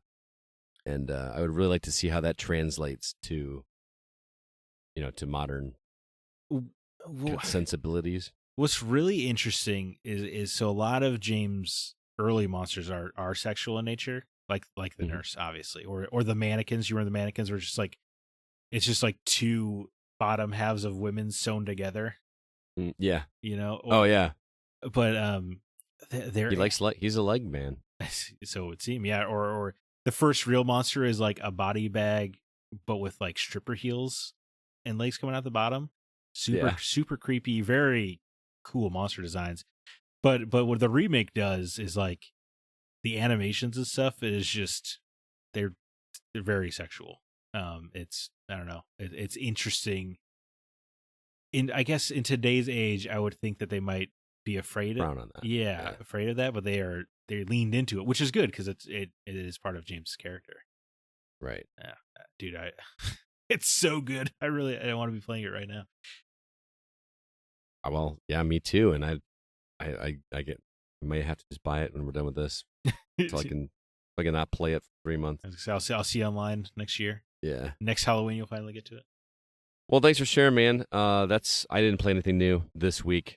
But somebody did, and that someone is Sean Coates, who stopped by to talk about 3 games that he's been checking out. We're going to play those reviews for you right now. Well, hello there, Mr. Sean Coates. How you doing, sir? I'm doing all right. A little bummed that I missed out on R2-V2 this year. We are just as bummed that you were not able to make it, man. Your presence was definitely missed. But, you know, I probably would have had nearly as much time to hang out just like last year. I know. I felt so bad I didn't get to like actually hang out. We were so busy. But dude, Old Chicago last year, that was a treat, man. So thank you for inviting me to it. Oh, dude, I love Old Chicago. Did they not have those up by you? No, okay. Yeah, I mean it's Old Chicago, right? But anyway, you are here to talk about not 1, not 2, but 3 games that you've been playing. The first one is one that you picked up on your own, Funko Fusion. I watched the trailer right before we started recording, and boy, I'm getting some Lego vibes from this. Yes, in my written review that I have drafted so far, I've mentioned the word Lego about 7 times. In comparison. So Funko Fusion is a third-person shooter, little adventure puzzler, just like any of the recent Lego games, which is not surprising considering that many of the developers of the studio 1010 Games was founded by former Traveler's Tales developers. So, okay. Yeah, so it's the DNA is right there in the you know. I think the trailer actually had something like from the creators of some brick breaking game, or they're like some vague comment that made it sound like, yeah, we know what we're doing here. Yep. They don't hide it in the slightest, actually. Now, I'm going to be direct with you. I have very little interest in Funkos. I know people love them and love to collect them, and I go into game shops and they just have walls of these things, and I've just never understood the appeal too much. However, they got me with this trailer in the opening scenes by showing off the DeLorean from Back to the Future. So is that the draw for this? Not so much the Funkos, but the actual characters from known properties. Yes, it is for me. In fact, the love of Funko in my household is actually mostly Rachel's, my fiance's. In fact, if I look up, I'm staring at about 30 right now. And nice. I turn to my right. I got about 100 to my right over here. She in the boxes? In the boxes, yeah, we're not savages. Yeah, we keep them in the boxes. And we also have about 35 or 40 more in our bedroom. So she collects them. That's her thing, just like I collect games. But as far as what drew me to this game was, yeah, it was the number of intellectual properties that are featured in this game. 20 or 25 or so, all of them from Universal Studios, Universal's catalog. So you'll see Back to the Future, Shaun of the Dead, Hot Fuzz, Five Nights at Freddy's, Jurassic World, Jurassic Park. Of course, it's like a requirement these days. It looks cute though. Third person. Follow like behind the shoulder kind of thing with this, and just little fun little puzzles that are themed after the movies. Is that accurate? Yes, and also I gotta say the selection of IPs is very strange and very eclectic. I'll give it that. Like, unfortunately, yeah, there's 25 franchises on in this game here, but only 7 of them get the campaign mode treatment. Oh, and Back to the Future is not one of them, unfortunately. So where are the other ones then? If it's not campaign? They're known as cameo levels. You have to you have to solve a certain puzzle as a certain character after you play the story mode. Just like in Lego, when you play the story mode, you're only relegated to the characters that make sense of the story they're telling. But when you go into free play, you can play as anything from any. They can cross paths with each other. So in the free play mode, you can choose as specific characters that are required to solve a puzzle to then access these little hidden worlds, and that's where you'll find Back to the Future, and that's where you'll find Jaws and things like that. Sadly, the 7 IPs that get the main campaign treatment, I'm only a fan of 2 of them. Which 2 are those? Hot Fuzz and The Thing. Oh, The Thing is in there. Yeah, it does get the full campaign treatment, and it is kind of cute and adorable getting to play as a little Funko Kurt Russell. Yeah, I'll bet. So how does it play? It's a very basic over-the-shoulder third-person shooter. Problem is that some of the game mechanics it's not quite as good as a Lego game. It could have used more time in the oven. It needed a little more time to cook because there's a lot of repetitive missions, repetitive levels, and the game does a horrible job of telling you what to do and how to do it. So you'll find yourself backtracking frequently. Which gets annoying super quick. And not to mention, as you're trying to figure out what the next objective is and what you're supposed to do, you're getting bombarded by respawning enemies. You'll die frequently. Oh. That's what I like about the Lego games, is it never feels overly difficult. Like, even if you die, you just kind of reappear. And, it's meant to be fun, not a challenge. Yeah. Like I said, actually, the way when you do die, it's actually kind of funny. What happens is if you die in the level, your spirit rises, and you have to float your way back to the Funko Pop boxes that they come in, and that's where you can respawn.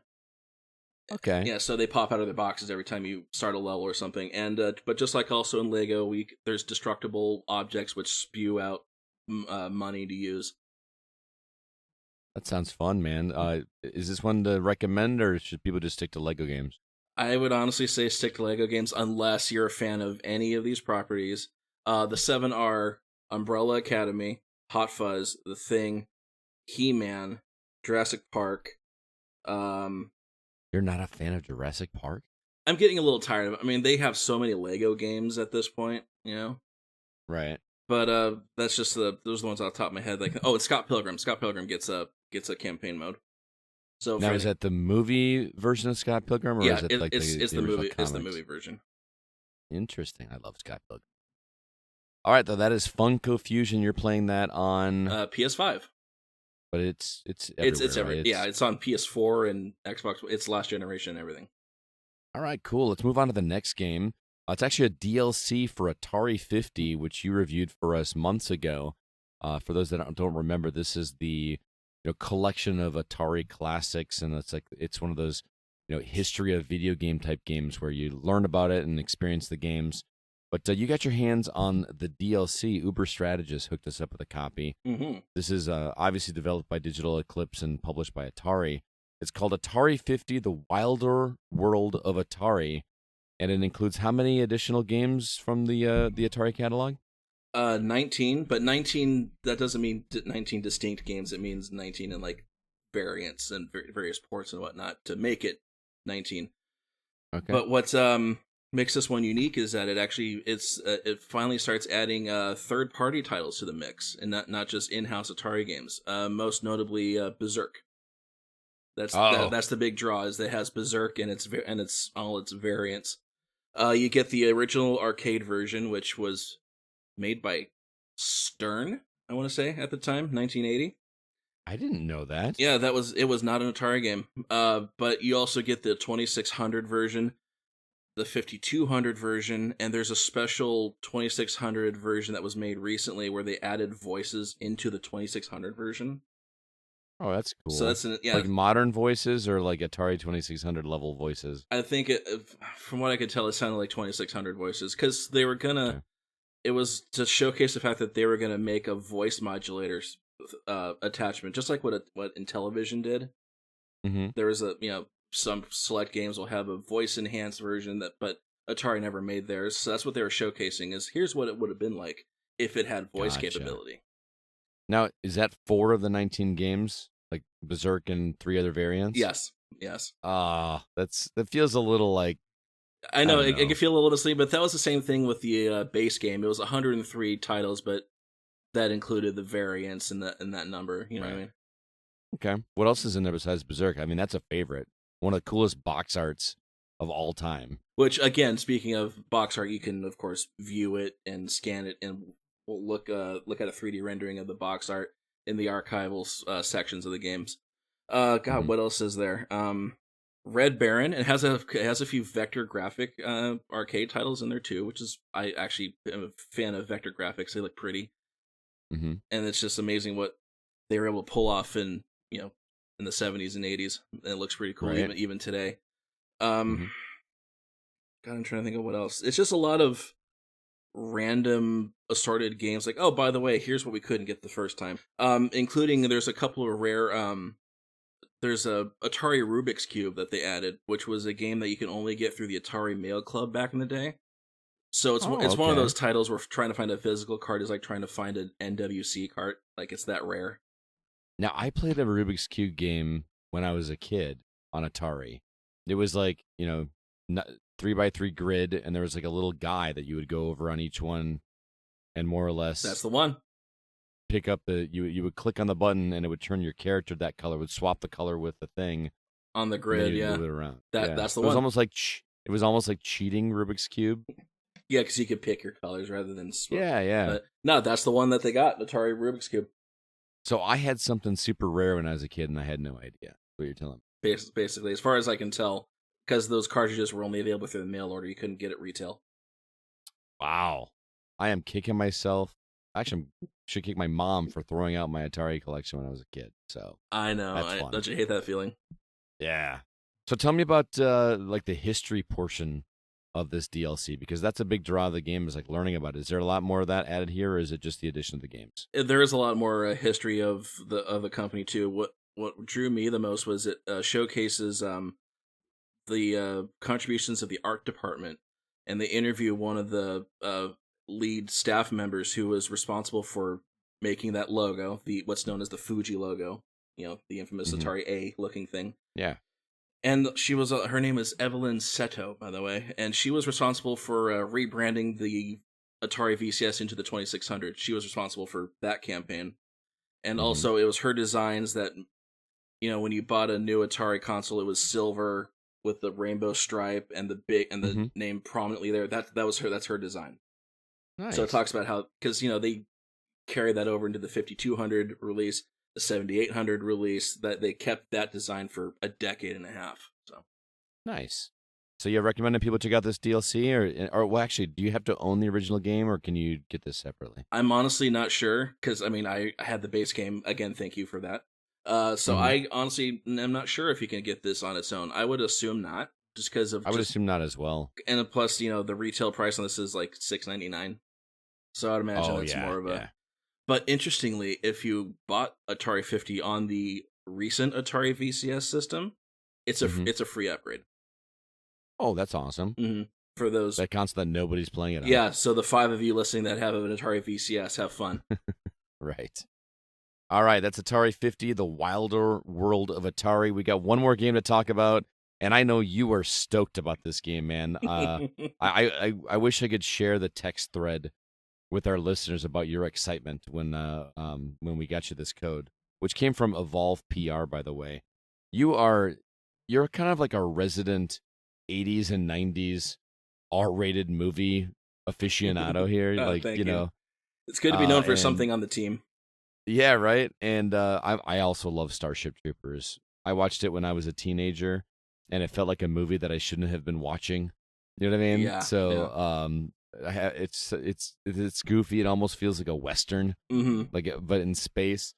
So you got to play Starship Troopers Extermination from Offworld Industries. Tell me about this, because I feel like I have not played a good Starship Troopers game, but you have, through text message, tell me that you were having a really good time with this one. What kind of game is it? In a nutshell, I hate making comparisons to other titles, but screw it. It's Helldivers 2. In a nutshell. You like that game? I haven't played it myself, but what I did was I did watch someone stream for like 10 minutes just to get a lay of the land, and it's very similar. It's a PvE cooperative multiplayer shooter, and it has a single player mode that was added on because this was actually an early access title that's been on Steam for over a year and a half now, I think. And at that time, it was just the multiplayer mode during early access, but when it was going to get a full release and also on release to console, they tacked on a single player little story campaign, in which also they managed to get back Casper Van Dien, the guy who played Johnny Rico. Way. Yeah, Johnny Rico's back. That's awesome. Yeah. But the snag is it's only one chapter of an ever I don't say an ever evolving story, but it's gonna come out in spurts in the coming months, the campaign mode, along with additional content. So the game as it stands right now, there's really not too much involved with it at the moment, because there's really only about 3 or 4 different gameplay modes, with about only 2 or 3 planetary locations. And this is an evolving game that's growing. Yeah, and more content will be added in the coming months. I read up on through like a couple of news articles, because after I finished that campaign mode, which only took about 2.5 hours, by the way, because it's only the first chapter, I was disappointed. Like, is this it? Well, this can't be it. It felt like playing Metal Gear Solid 5, that first opening. Oh, what was it called? Ground Zeroes. Ground Zeroes. Yeah, yep. I had that same kind of feeling of disappointment for a second. So I looked it up and I said, oh, thank God, they're going to add more content later on. It's going to be an ever-evolving, staggered release. They plan on supporting this for years to come. That's good to hear. Their words. Years to come. Well, yeah, I mean, do you think this has some legs with it, though? Because, Helldivers 2 was hot. It was really hot, and I feel like that's already starting to wane a little bit. This one has a license attached to it. Do you think people are kind of burnt out with the formula, or is that license gonna keep this thing going? That's a tough question to answer, because the license is a 90s cult classic film, that didn't get good reviews and didn't really turn a profit at the time. Although it did get several direct-to-video sequels, I might add. Yeah. But having a license attached to it, I don't know if it's going to give it legs or whatnot, but I mean, the developers say they're going to support it come hell or high water. So I'm curious to see when the high water is going to come. All right, man. So you recommend people check this one out? Yes, but with several asterisks attached. I would say if you're a fan of the formula of the PvE soldier versus bug formula, go for it. If you're a fan of Starship Troopers, definitely go for it. Otherwise, I would say either wait for a sale or wait for more content to drop. All right. Again, that is Starship Troopers Extermination. You're playing that on which console? Xbox.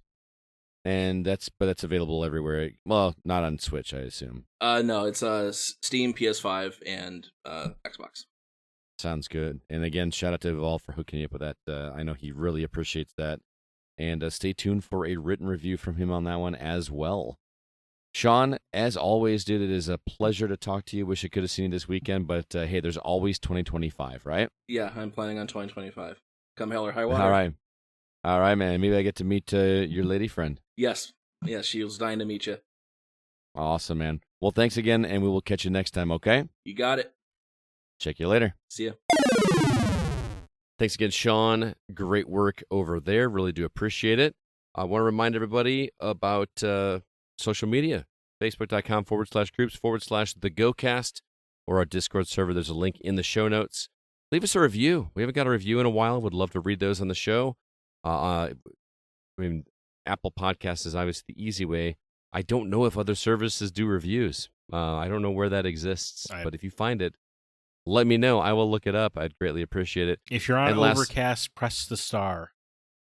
There you go. And then our website, thegamingoutsider.com. That's where you can find all of our content and all of our written reviews, which will be stepping up again this week now that Zach and I actually have time to do some editing and publishing and all this good stuff. But it is time, finally, for our From the Outside In topic.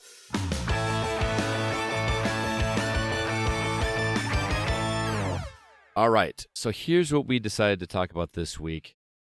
We wanted to talk about watching people play video games via streaming, like on Twitch, or whatever other service you're using. I don't even know what else is out there. Like Twitch is clearly the winner. Are there any left, or is Twitch it? Like people, I guess, on YouTube straight up. YouTube Live, of course, is kind of a big one. But I mean, it is mostly Twitch, right? Yeah. What was the one that was on Xbox? Mixer. Remember Mixer? Oh boy, that was short-lived, right? I kind of I used Mixer when that was the only time I could stream because I didn't need a PC. I remember watching you. Yeah, you can still do it on Twitch without a PC. You can now, but back then you couldn't. Okay, I don't know. Like, I mean, even with Mixer, I feel like I had to set up a webcam and everything like that. You know, if I wanted to actually see people to see me, kind of thing. See you wrapped up in your throw blanket. Always. I mean, you know that. You were here. It's good. No, it's good. I'm glad he had it on stream. It's adorable. Yeah. So let's talk first off. I want to get a feel for how we in the community felt about this because clearly the industry is huge. Right. There are people making millions and millions of dollars streaming, people playing video games or talking about video games or trashing video games. We get press releases that ask us if we are a content creator or if we are a critic.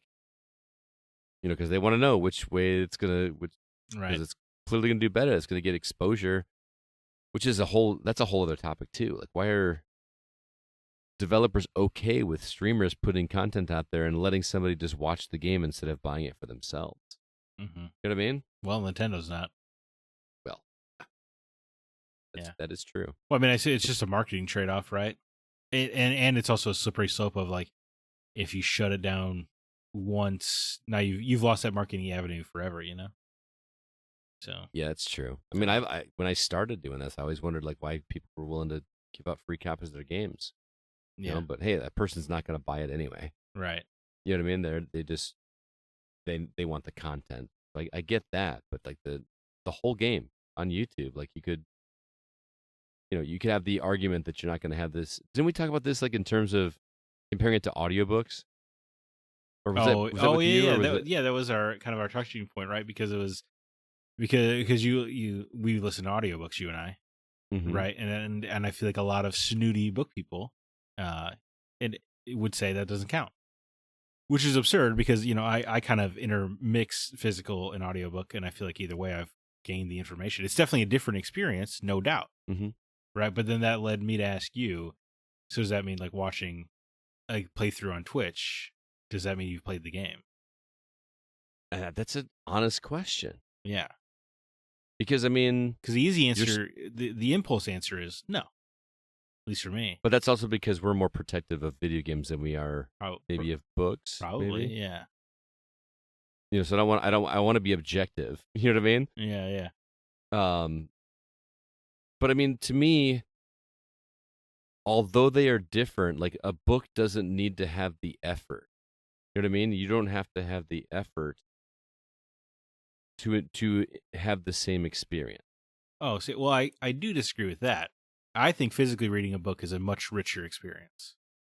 I find reading the words paints a better picture in my head, or you can kind of see the prose, maybe the way the writer is intending. Because an audio, I'm not discounting audio. I just think it's a different experience. No. I agree with you that it is a different experience, but I also think that it's not an enjoyable experience for me. I used to soak up physical books when I was a kid, because the only way to do an audiobook was books on tape, like actual cassette tapes.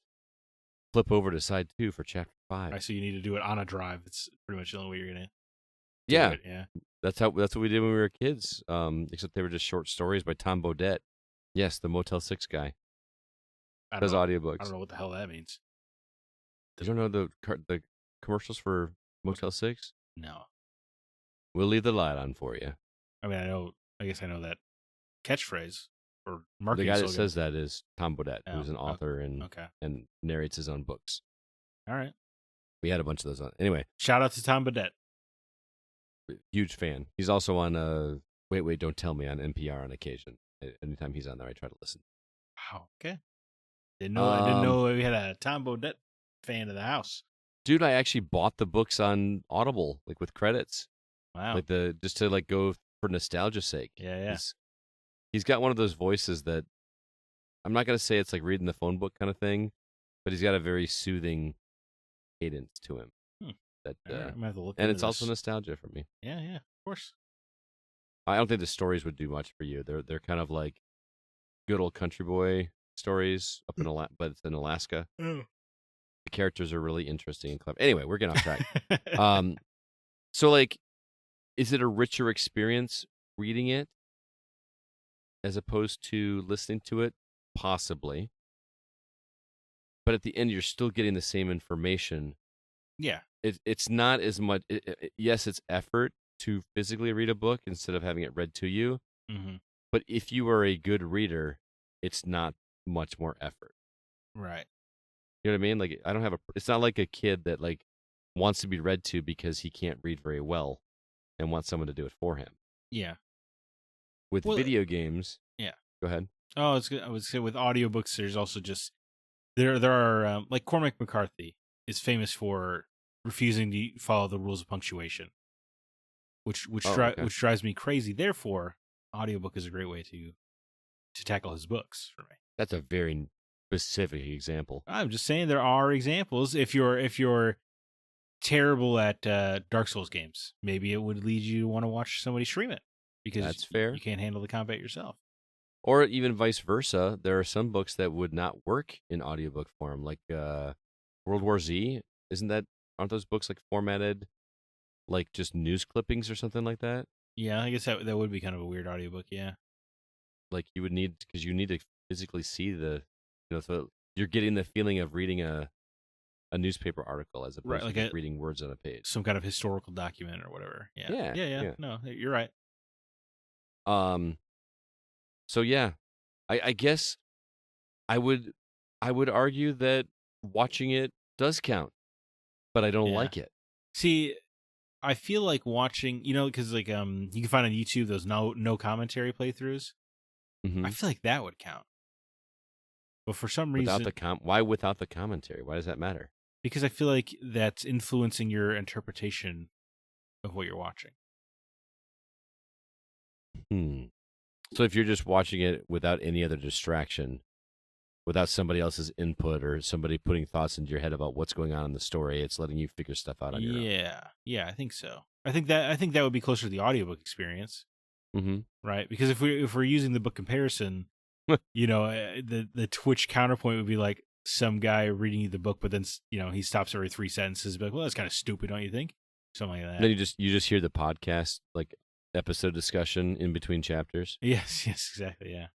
Yeah. Talking about what you just read or whatever. Man, I guess I don't know where I land. Yeah. It's an interesting conversation topic, but I didn't even have this like prepared for what we're going to talk about. I guess it's not even. This is adjacent to the topic, but yeah. Well, the two things I wanted to talk about were whether or not we streamed ourselves and whether or not we liked to watch other people stream. Have you ever streamed outside of the time you and I did in the basement? We played 50 Cent Blood on the Sand. Oh my God, I forgot about that. So yeah, I guess I have. But other than that, no, absolutely not. I feel like I would have to. I feel like I would be constantly aware and be trying to put on a show. Mm-hmm. Because whenever I see, how they do like those trailers or commercials, and sometimes they'll have the streamers on, like the famous Division walkthrough, where nobody's talking like a human being. Okay, maybe not. I don't remember that. Maybe not the famous, infamous for me. But that's just But whenever I see a Twitch reaction of someone like, "Oh my god," I'm like, "Well, that's fake." Mm-hmm. That I cannot trust that is a genuine reaction.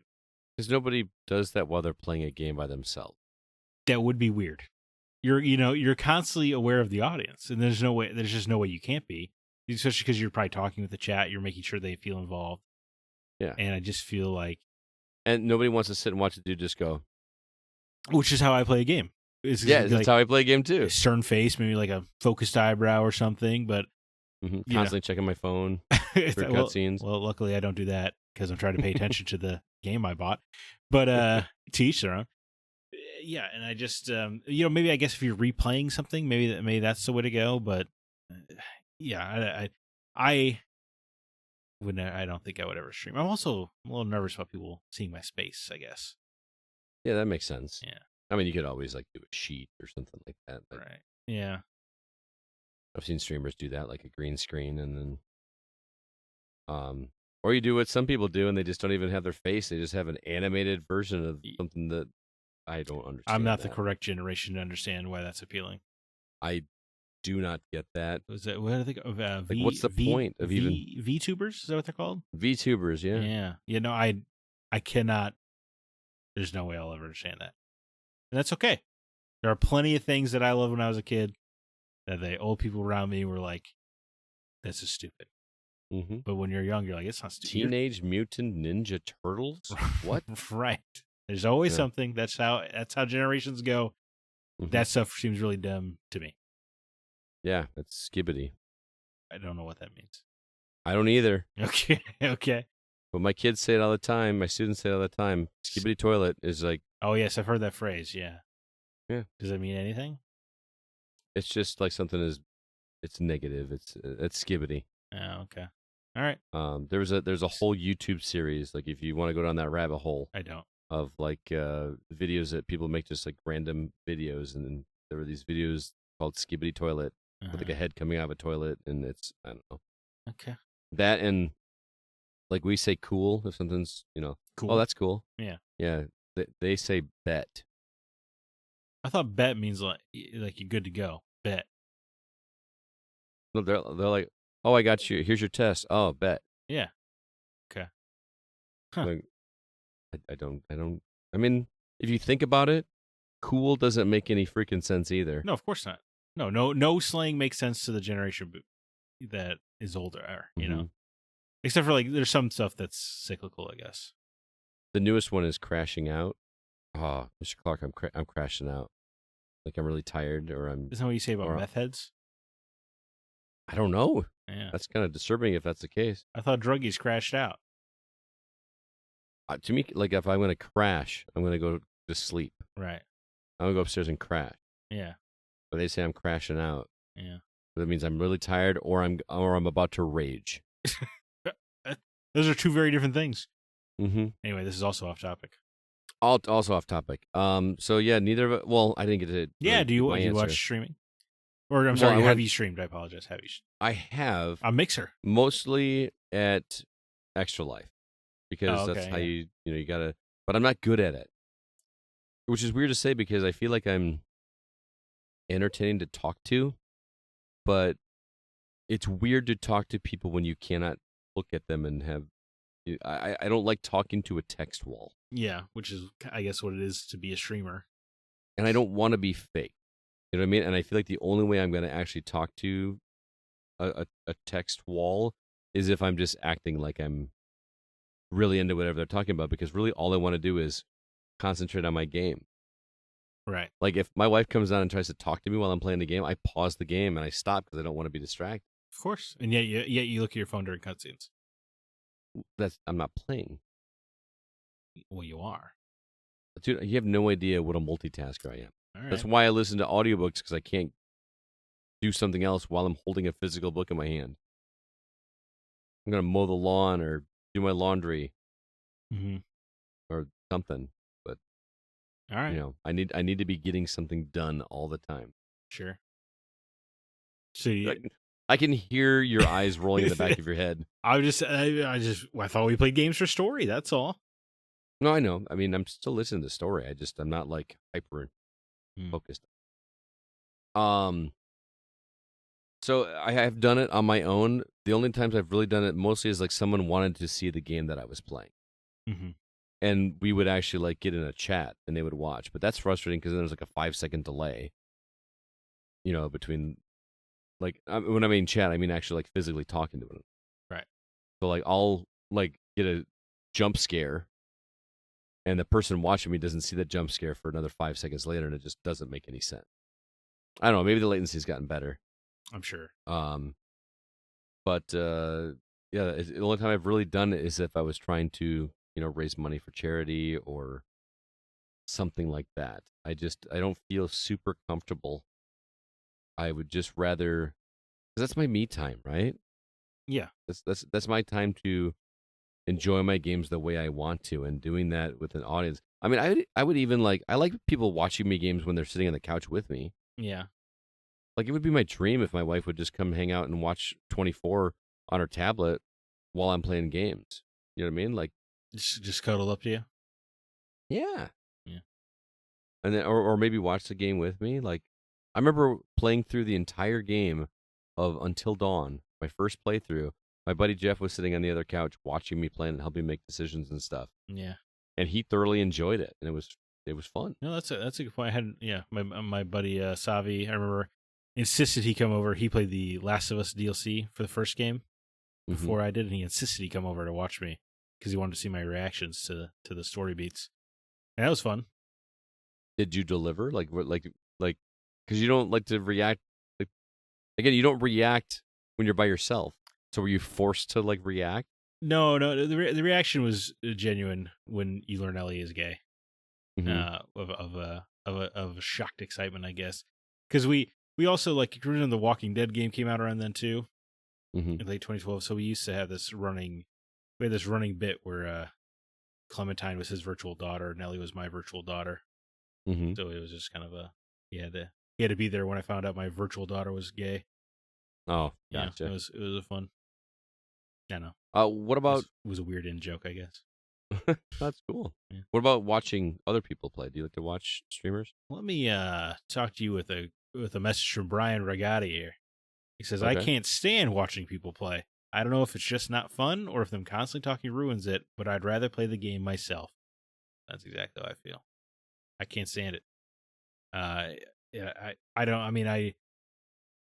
just don't want to have you talking over the whole thing. And again, I can't trust that anything you're reacting with is honest. I know you have to be fake. And sometimes I feel weird because I love to watch YouTube videos about games, but they're usually more analytical or whatever. But during that, you see a lot of gameplay, and I'm always like, what do I love about this versus that? But I think the reality is that the YouTube version thing is more of an essay that they've thought about, process, that they have a theme to, a thesis, and then there just happens to be gameplay in the background. Yeah. But the Twitch stuff is just, like if your jaw hits the floor because, Spider-Man changed into his costume. Like, well, what did you think he was gonna do? I just don't. He was gonna do that today. Yeah. He's gonna hang it out the back of his pants. Right. He was just gonna go to class. I mean, I don't understand, but yeah. So that's how I feel. I also, and I hate this about myself, but it's really hard for me to watch people play games, when they're not good. When they're not good. Yeah. And I hate that. I hate that about myself so much. I constantly try to work on it, but it's so hard when I see somebody, fighting a boss, but they haven't realized yet that you have to hit the chain to the left to lower the bridge or whatever to get to him or whatever. I'm just sitting there going how are you not seeing this? It's shining. How are you not seeing this? Right. And I hate. And you can't talk to him if it's recorded. Well, or if it's even if it's a friend, I'm just I was like, how are you not seeing this? But I also don't want to ruin it for them, have them not figure it out. Yeah, I was just gonna say, if you're having a chat and you're playing a puzzle game, you don't want just that cheat menu all up on the side, right? Right. Yeah. Because people are just gonna give you the solution. That's probably true. Yeah. I don't know. It might be. I mean, maybe that's easy mode for some people. Yeah. Just to have someone there to maybe that's the appeal of streaming, is that I can play this game with somebody to help me through it. Yeah. I still feel like I did the whole. I can say I beat the game. I wouldn't be able to beat the game without help. Right. I don't know. Yeah, I mean that's help is allowed. And what about Well, you mentioned what about you? Brian's comment. I'm gonna rebuttal, and I'm not saying I feel this way. I just thought it was a good follow up to what Brian said with a differing opinion. This is Isabel Smith, actually one of my former students that was at R2V2 this past weekend. So shout out to her. How old is she old enough to make you feel old now? Oh yeah, she's an adult. Okay. Oh, brutal. And you would have been a fourth grade teacher, right? Huh? I said you were a fourth grade teacher, so I was her fourth grade teacher. So that probably stings. She's really great. She actually runs sound and light at like BMO and stuff now. Like it's kind of crazy. Yeah. Like she's anyway, she says, personally, I enjoy people's commentary. It's also much more feasible than playing the games myself because as a kid, I wasn't allowed to play video games or watch TV unless it was deemed educational. So watching content on my phone was and is still enjoyable. Games are something I've never really thought to put much money towards anyway. With not being allowed to play them, it's not second nature to be like, oh, this is interesting, let's buy it. Needless to say, I appreciate and like them because on the basis of being creative, acting, voice acting, and art and music, there's so much going into the games that make it so much more than people claiming they rot your brain. So I just thought that was an interesting take on it. Talking about like, oh, this is interesting, let's buy it, makes it seem like Twitch is like a commercial for these games. You know what I mean? Like it's advertising. So Isabel is speaking to why publishers allow it, right? Yeah, exactly. But I particularly like kind of latched onto what she said about she wasn't allowed to play these video games. You know what I mean? Whereas for what I expect to be prevalent for a lot of kids is they can't afford them. You know what I mean? Well, especially $70 a pop now. My God. Well, I mean, think about it. Like when you were a kid, if you had an opportunity to see somebody play a game that you couldn't, before YouTube existed, before all this, you know what I mean? Wouldn't you have loved to have like just seen some gameplay? Like think of like back at how much we watch X Play. Sure. On G4. Yeah, that's an interesting rebuttal. Like that was what we wanted for TV, was to sit and watch content about video games, and all I wanted to see was the gameplay. Now, granted, that's a far cry from, watching an entire playthrough of a game. Yeah, or you like you're hanging out with your aunt's boyfriend or something, and he's playing some game that you didn't know existed. You're like, what? Yeah, that was certainly cool, no doubt. But he would also not be, putting on a show. Right? He'd just be playing the game, and I'd just be there. That's true.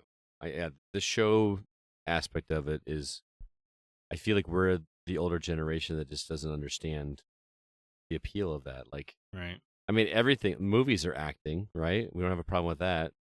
Yeah. But we have a problem when it's, I don't know why it's such a problem for us. But again, when you're watching the movie, it's not some random guy in the lower left-hand corner just commenting on like all the scenes. Right. Like there's no, I mean, I'm sure this probably exists. So like me saying this, I'm immediately saying this, that I know I'm wrong. Like nobody wants to watch a movie with someone commentating on it in the bottom right-hand corner, do they? I would hope I would hope not. Like, why is it a thing with games? I really want to know the appeal, and we're going to hear about it. Izzy wasn't the only one that had some positive things to say about it, but yeah. But how do you feel about it? You feel you don't really partake? I don't. The only times I've ever watched it is if it's like something where I'm stuck. I'm not watching a live stream. You know what I mean? I don't. I'm not big on the whole like celebrity thing anyway. Of like, hey, come talk to me because I'm online. Like everybody's online now. You know what I mean? Sure. Or like, send me money, and I just don't get into that. I don't know. I say that, and I just, didn't ad read for Patreon. You know what I mean? So I'm kind of a hypocrite in that stance. But it's just what some people find entertaining, and I think that kids are entertained. I mean, look at the generation from like.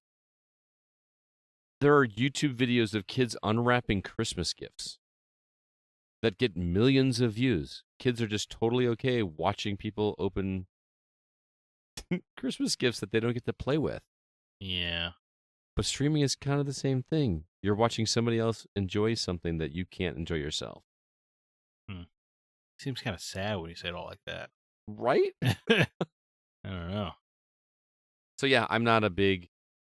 Like, if I'm going to watch something, I'm going to watch something that I'm going to be... that's going to be focused on a story. Yeah. And I know what you're going to say. Well, there's a story in the game. But if I'm watching, I don't expect to be watching for 80 hours. If I want to play for something like that, I want to be involved in the decision making. And I want to not be frustrated by someone that's not very good at the game, like you're talking about.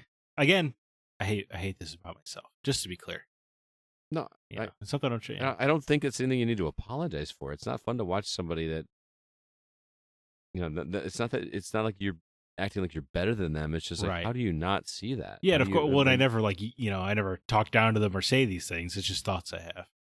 Oh yeah, totally. Yeah. So yeah, we're neither of us are massive Twitch watchers or streamers ourselves. So we're old. I think it is. I think it's just that we're old, and I just don't fit that demographic anymore. It's like I'd probably be more wildly successful if I just bit the bullet and did that, right? Than doing an old man podcast. You could do an old man stream instead. I could do old man streaming, but again, I just don't want to have to be on. Yeah, I just want to gaming is my relaxing me time where I don't have to worry about anything, and I don't want to worry about it while I'm playing the game. Let's see what everybody else said.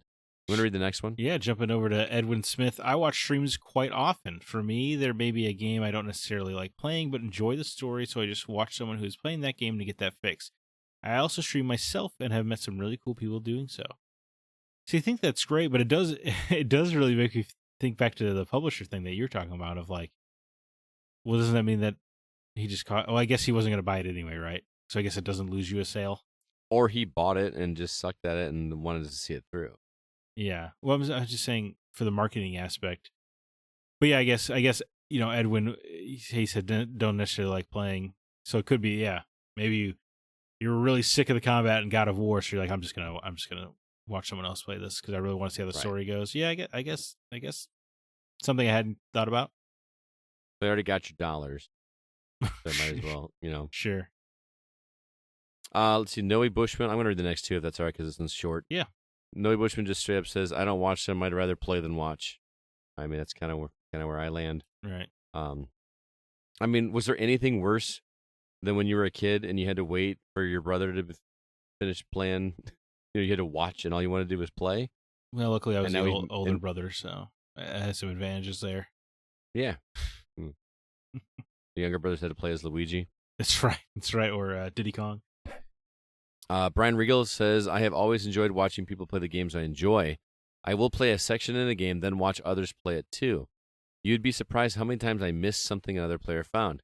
I do this mostly in Souls-type games. I will complete an extremely tough section and tune into someone else struggling through it. It makes me laugh if they can't complete a section or to do something I never thought of doing to complete it. See that? I can kind of see. Kind of.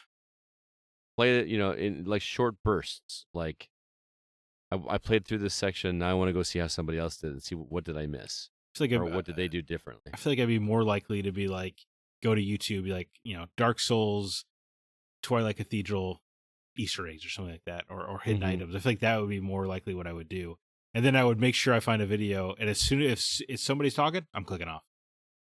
Oh yeah, just give me the straight feed, or as well. I could probably deal with the voice, but if I need to, if you feel the need to put your face in this video, I'm out of here. I don't need to see you. Just show me what I need. I don't need. I don't need to get too social with this. I'm okay when it's a commentary, when it's like direct, and to the point. Well, if it's like, doesn't start with mash that like button. Yeah, if there's no preamble, if they're just like, okay, so you need to go up, up these stairs here, a little bit out of the way. Make sure you cling to this, tight left. It's probably gonna be hard to miss. It's just hard to see. I could probably deal with that. Macca did a really good job of. I don't know if you know that guy on YouTube. No. Macca's Guides. Oh, maybe. Yeah, maybe. I used like back when I was achievement hunting. Yeah. He would always have videos on how to get achievements really quickly on games. Or Power Picks is good if you're trophy hunting. Oh yeah. Yeah. I don't know that one. But I just love that his videos were like 10 minutes long to get 1,000 achievement points. Wow. Was he playing Avatar? Well, that was 45 seconds, but no, there were some games that were quick and easy, and he would just do like not a speed run, but he'd like edit it so that it was like, this is what you do next. So like, come back here when you're at this point. Oh yeah, that's kind good. of situation. That's great. Yeah. Move over to Discord. Got another student. Oh, Aiden. Yes. Okay. Is this He's also in my 4th grade class? Also grown? Yes. I think he's a little younger than Izzy. Oh my gosh, man! You've been teaching a while. Yeah. I rarely watch streams unless I'm able to get a Twitch drop. I don't really like watching people play for hours on end because it'll just make me get on and play the same game they're playing. I do stream sometimes, but I haven't for a couple of years. So it sounds like the marketing works. Yeah, right? Yeah. You know what? I guess I hadn't thought about it. I do have a Twitch account because of Twitch drops. What's a Twitch drop? It is if you watch, like, okay. The reason I did this was for Hunt Showdown. If they do these like stream events, I guess. Mm-hmm. And for like a week, it's like if you watch, anybody, you watch one of these affiliated streamers for 2 hours a day, you get a download code for the game of like some items or some in-game currency, or like in Hunt's case, if you watched the whole week and you made sure it was 2 hours a day, you got a skin at the end. Mm-hmm. But all I would do was boot up the laptop, find a streamer, mute it, put the lid almost all the way down, and then come back in 2 hours. So it wouldn't even watch it. So, I guess they probably got some increased revenue, the streamer. So I guess it kind of works for everybody. But that's what a Twitch drop is. It's basically just like you get an in-game item for watching streams of that game long enough. Gotcha. Yeah. You know what, dude? I did think about, because that's the reason I finally used my Twitch account again. But I had a Twitch account I used to fall asleep watching people paint miniatures. So really? So that's not really video game related, but that's the only thing I ever really used Twitch for. I didn't know that was a thing that you could watch on Twitch. I would assume that would be like a YouTube thing. Because it's kind of like some people, you find like the right voice, and it's almost ASMR-y. Yeah, I can see that. So it's just, and then painting is obviously such a repetitive. Happy trees. Yeah, repetitive, soft motion. So it was pretty easy to fall asleep. Is it like the microphone is close enough you can actually hear the brush strokes on the mini? Some were, yeah, absolutely. I don't know. I've never painted a miniature in my life, but there's something about it that back when it was harder to fall asleep, it was helpful. I have painted miniatures, but not like the actual ones for like board games and stuff. Remember when we were trying to make money for R2V2 and stuff, and 3D printed? We were 3D printing stuff, and I was painting. I was down here, right behind me, like painting Orins and Mario coins and Nintendo logos and N64 logos and stuff like that. Yeah, those are flying off the shelves, I'm sure. No. We did sell some. There was one girl that actually specifically asked for what's the Koopo in Final Fantasy? A Moogle? They say Koopo. A Moogle, yes. Yeah. That was a pain in the butt to paint, man. Little black wings, and then you got to put the little, circle things in the face and the whiskers. Moogles are great. Shout out to the Moogle, man. Mm-hmm. Moving on, Thomas Beck says, I used to watch it a lot during COVID. I even streamed a bit myself, but now I don't really care about it anymore. It would be something special, and by friends if I'm going to log into. What is it? It would be something. It would have to be something special, or by friends if he's going to log into that again. So, like, if you streamed, Thomas would probably watch. Gotcha. I did stream with Thomas once. We streamed when he came to visit the States because he's big into football and I'm big into football. Mm-hmm. And I know nothing about FIFA, and he knows nothing about Madden. So we streamed each other, forcing each other to play the other's respective game. That's fun. It's a fun idea. Yeah, fun idea. He goes on to say, I do sometimes use recorded streams to figure out how to get past certain points in games and such, but it can be relaxing. I remember a friend who had a stream with just him driving a truck, and he had a killer playlist, and I would just tune it into chat and listen to music. That wasn't happen to be Alex Navarro, would it? Oh, from Giant Bomb and Wayfinder or Nextlander. Nextlander. Yeah, that would be. He loves to do that, huh? Still. Yeah. Like 20 years of American Truck Simulators. A game that he gave like a 2 out of 10. Well, that's a different game. Oh, is it? Yeah. There have been many truck driving simulators since big rigs off-road trucking. Oh, okay. That game is miserable. Although that video review is legendary, where he just ejects the discs and lays down in the street. Amazing review. I have to go find that. Dude, I gotta go find that. It's an amazing video review. I'll take the next two here, because TJ Katsune writes in a short one. He says, I stream on occasion, usually arcade stuff or shmups. It's cool. Mm-hmm. Shirokuro73, I rarely watch streams except recently and only a couple of streamers. I don't really care what game they're playing. It's more about chatting and interacting for me. I will sometimes watch playthroughs on YouTube, especially to get an idea of if I want to buy the game, or if there's a part I'm stuck at, I will watch for how to get past that. See, the first part of his is like what breaks my brain. About don't get me wrong, I love interacting with people. Mm-hmm. I want to play my games. That to me is the focus. Right. Yeah. I guess, I don't know. Yeah. Because I don't feel like I would want to try to chat to get somebody's attention while they're playing a game either, because I don't know. I feel like I'd be focused on the game. I just think you know what? I would love to understand it. How about that? This twitching, streaming thing. It's just a generational thing, I feel like. Yeah, I can't crack the code on it, I guess. Me either. Also, I'm not an overly social creature by nature. I'm sure that says the guy on a podcast. I'm sure that doesn't help. Well, I'm social with you. Last comment comes from Matt Sattler. He says, I started watching streaming during COVID, and now it's a part of my everyday life. I find there are just games I'd rather watch people play than being the one playing. Or I'll watch to get insights and strategies into how to get better at the game. That said, the culture around streaming is absolutely atrocious. The amount of drama between communities and how negative a lot of streamers are is so aggravating.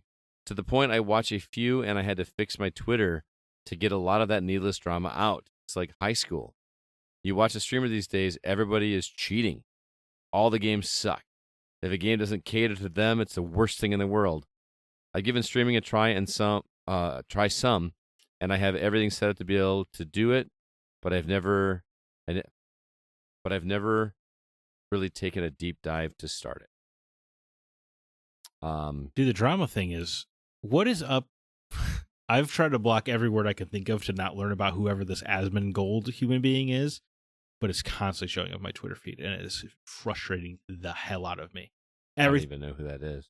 Well, I don't know. It must be the people I follow, because everything I've learned about this dude has been against my will, but I don't care about this human being at all. And I've tried every muted word I can think of. I've blocked him directly. I can't get rid of this person on my feed. It is infuriating. And you don't know why there's drama around him? He doesn't brush his teeth. He lives in, he's got like cockroaches on his tables and streams, but yet he's got millions of followers. Like there was, I don't know, there's dried blood on his wall, and people are like, "What's that about?" He's like, "Oh, my teeth are rotting, so I have to every morning when I wake up, I have to smear the blood off my gums, and I just slap it on the wall." What? Yeah. So this person is insane. I think he just got banned from Twitch, so maybe I'll be forever rid of this human being, because he went on a tirade about how the Palestinians deserve it. So good stuff. He actually said that? Yeah, he said there were, yeah, or at least the quotes I saw. The clip I saw, he was saying horrendous things. That's all I know. You know, now you say that, I saw a thing on Twitter about some dude that said something about Palestinians, and I bet you it's the same dude. Was a really greasy long hair of one of the? Yeah, but it's not as bad as I was picturing from the thing you told me. Yeah, yeah. Anyway, I can't get rid of this person. The Dr. Disrespect stuff was funny, because I've never seen I was just gonna say that. I've never seen anybody openly admit to inappropriately talking to a minor. It's just crazy. And then have people defend him and him not be in trouble. That's the weirdest part. People were defending him. I mean, I've just never seen anybody be like, "Yeah, that happened." Yeah. Right? And then try to edit it and be like, I didn't, but then re-edit it and be like, okay, I guess I did. Well, the way he wrote it was like borderline on being inappropriate. Like, dude, if you borderline on it being inappropriate with a minor, it's inappropriate. I mean, at one point he said, were the message inappropriate? Yes. He said that at one point. Yeah. I don't know. Whatever, dude. Yeah, so... He did come back, didn't he? Yeah, I think so. But I mean, all I ever see are just him saying he's back and people making fun of him for being a pedophile. So that's, I'm sure he's probably somehow making millions still. Probably. Anyway, Matt, this is probably all the stuff you didn't want to hear about, but this is just from an outsider looking in. Like, it does seem like it is nonstop drama, or you hear about somebody getting railed or something like that, on stream or something. It's just, it's just always there's always something going on, or a nip slip or something like that, right. or the what do they call the girls that play games with their massive cleavage? Oh, the titty streamers. Is that what they call them? That's the term I've heard. Okay. Yeah. You're not a real gamer. Well, yeah, they are. Yeah. I don't want to get into all that. Do whatever you got to do. I mean, if there's people who are suckers enough to pay you money for it, do it. I mean, people pay for bath water. Like, that's crazy. So. Good for her. She's a genius. Seriously. Well, thank you, everybody, for all the comments. Do appreciate it. Next week's topic is yet to be determined, although we have one in the hopper that Kevin's been toying around for quite a while, but we have to figure out how to phrase it in a question. Cool. But with that said, you guys got some suggestions for a topic, like a long-form topic, as opposed to like our community questions. Let us know. It'd be kind of fun to like have a selection of topics that are suggested by listeners each week, and we kind of each week before, like, discuss which one we want to do the following week. That may be kind of fun. Yeah, definitely. Get some involvement that way. But that is going to do it for this episode of The Gaming Outsider. Thanks so much for listening. This episode was produced by Kevin Honigford, and all the music you hear is written and performed by Grant Henry of STEMage and Metroid Metal, also known as the headline act for R2V2 2024. Sure. Please be sure to email us if you have any questions or concerns. Our address is feedback@thegamingoutsider.com. Zach, any parting words or recommendations for our listeners? Scott, I have a music recommendation. What? I know, it's pretty unusual. I'm not, as everybody listening knows, I'm not a big music guy, but every now and again we have to acknowledge an American treasure. It's something to do with Red Dead Redemption. Sometimes there are musical artists where everybody needs to stop and pay attention because they're icons, right, of music. And I'm sure you've heard this track already because it's been a sensation. And that's Sushi Glory Hole by The Lonely Island. Their hot new single. That's actually the name of the song? Sushi Glory Hole, absolutely, dude. Yeah, Lonely Island coming back, hot new track. Big excitement. I don't know if you listen to Lonely Island podcast, but I know I do. And they said this is only the first track of many that they have. You actually listen to their podcast? I do. I love The Lonely Island. Wow, legitimately. But Sushi Glory Hole, especially the unrated one, because they aired it on SNL. But the unrated version is of course superior. But dude, if you've not watched the video, it is amazing, and what a beat as well. But let me tell you, I have to listen to it. The song is exactly as the name implies. Okay, yeah. That was gonna be my next question. Absolutely. All right, I love it, dude. Lonely Island, dude. They still got it. All these years later, they're all old guys now. They're probably all dads. These guys are nailing it. Dude, I'm on a boat. Used to be like a thing that me and my friends used to sing at the top of our lungs at parties. Yeah, I mean, every year I send my mother Lover on Mother's Day. I don't have much of one in terms of new stuff, but I can't remember if I told you I did this or not, but I restarted Lost. Okay, incredible television program. I think you did tell me this. Yeah, sounds maybe familiar. Actually, this is. I think I was talking about doing it. Okay, but I actually did just decide in the last couple of weeks to go ahead and start watching it. I'm like 6 episodes in, mostly because I keep falling asleep early, which is a good thing probably. I've just been so exhausted, getting stuff done. But here's my history with Lost is that I discovered it in season 2. So I watched the entire first season like in a week. Yeah. And that was 20 years ago, you know? Sure. Yeah, I guess that's 19 years ago. Yeah. And so rewatching it now, it feels like new episodes to me. I feel like I don't remember this bit at all. I don't remember Charlie and Hurley like trying to catch fish with a spear in the ocean. Yeah. You know, I don't remember any of that. But part of the reason I wanted to rewatch it is I wanted to give it another shake and see like what you and some of the other Lost apologists are talking about. Apologists.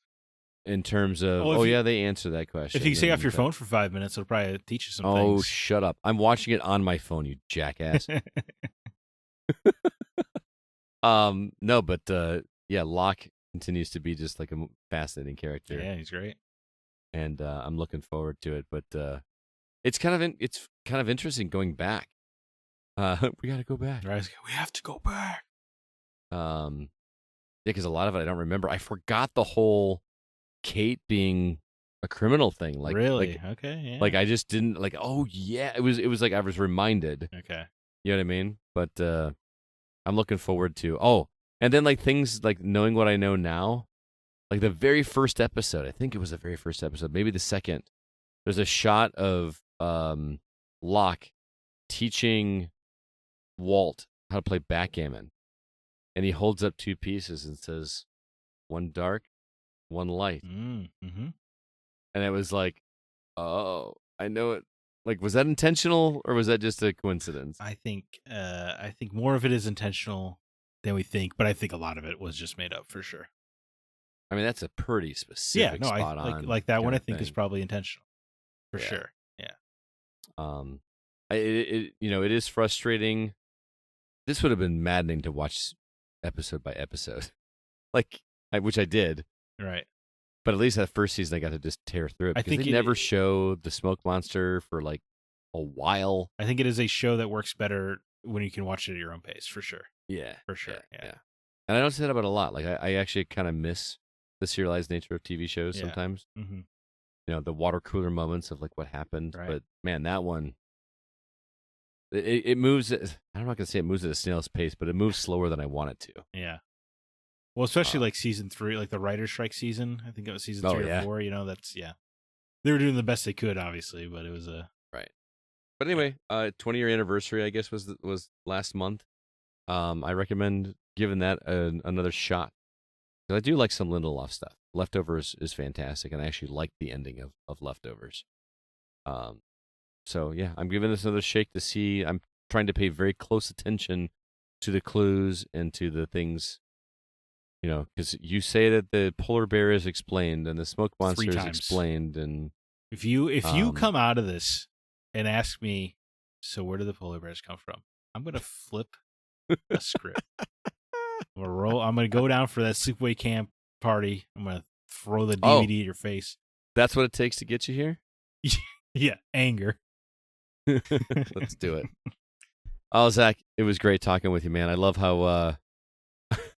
It's inside baseball. We were chatting beforehand, and I was like, "Man, there's not much news. We don't have any games to talk about." We were both desperate for it to be kind of a shorter episode for sure. We did want it to be a tip, but I enjoy talking with you so much, man. Yeah, it's like definitely. It's been 2 weeks, and I've missed my Zach fix. So this has been great, and I appreciate you being flexible with the times as well. Of course, things were a little wonky today. So. Yeah. All right, man. Great talking with you. As always, until next week, I'm Scott Clark with Zach Parkerson, and we are the Gaming Outsider. And remember, there's no such thing as a bad game, just games that aren't for you.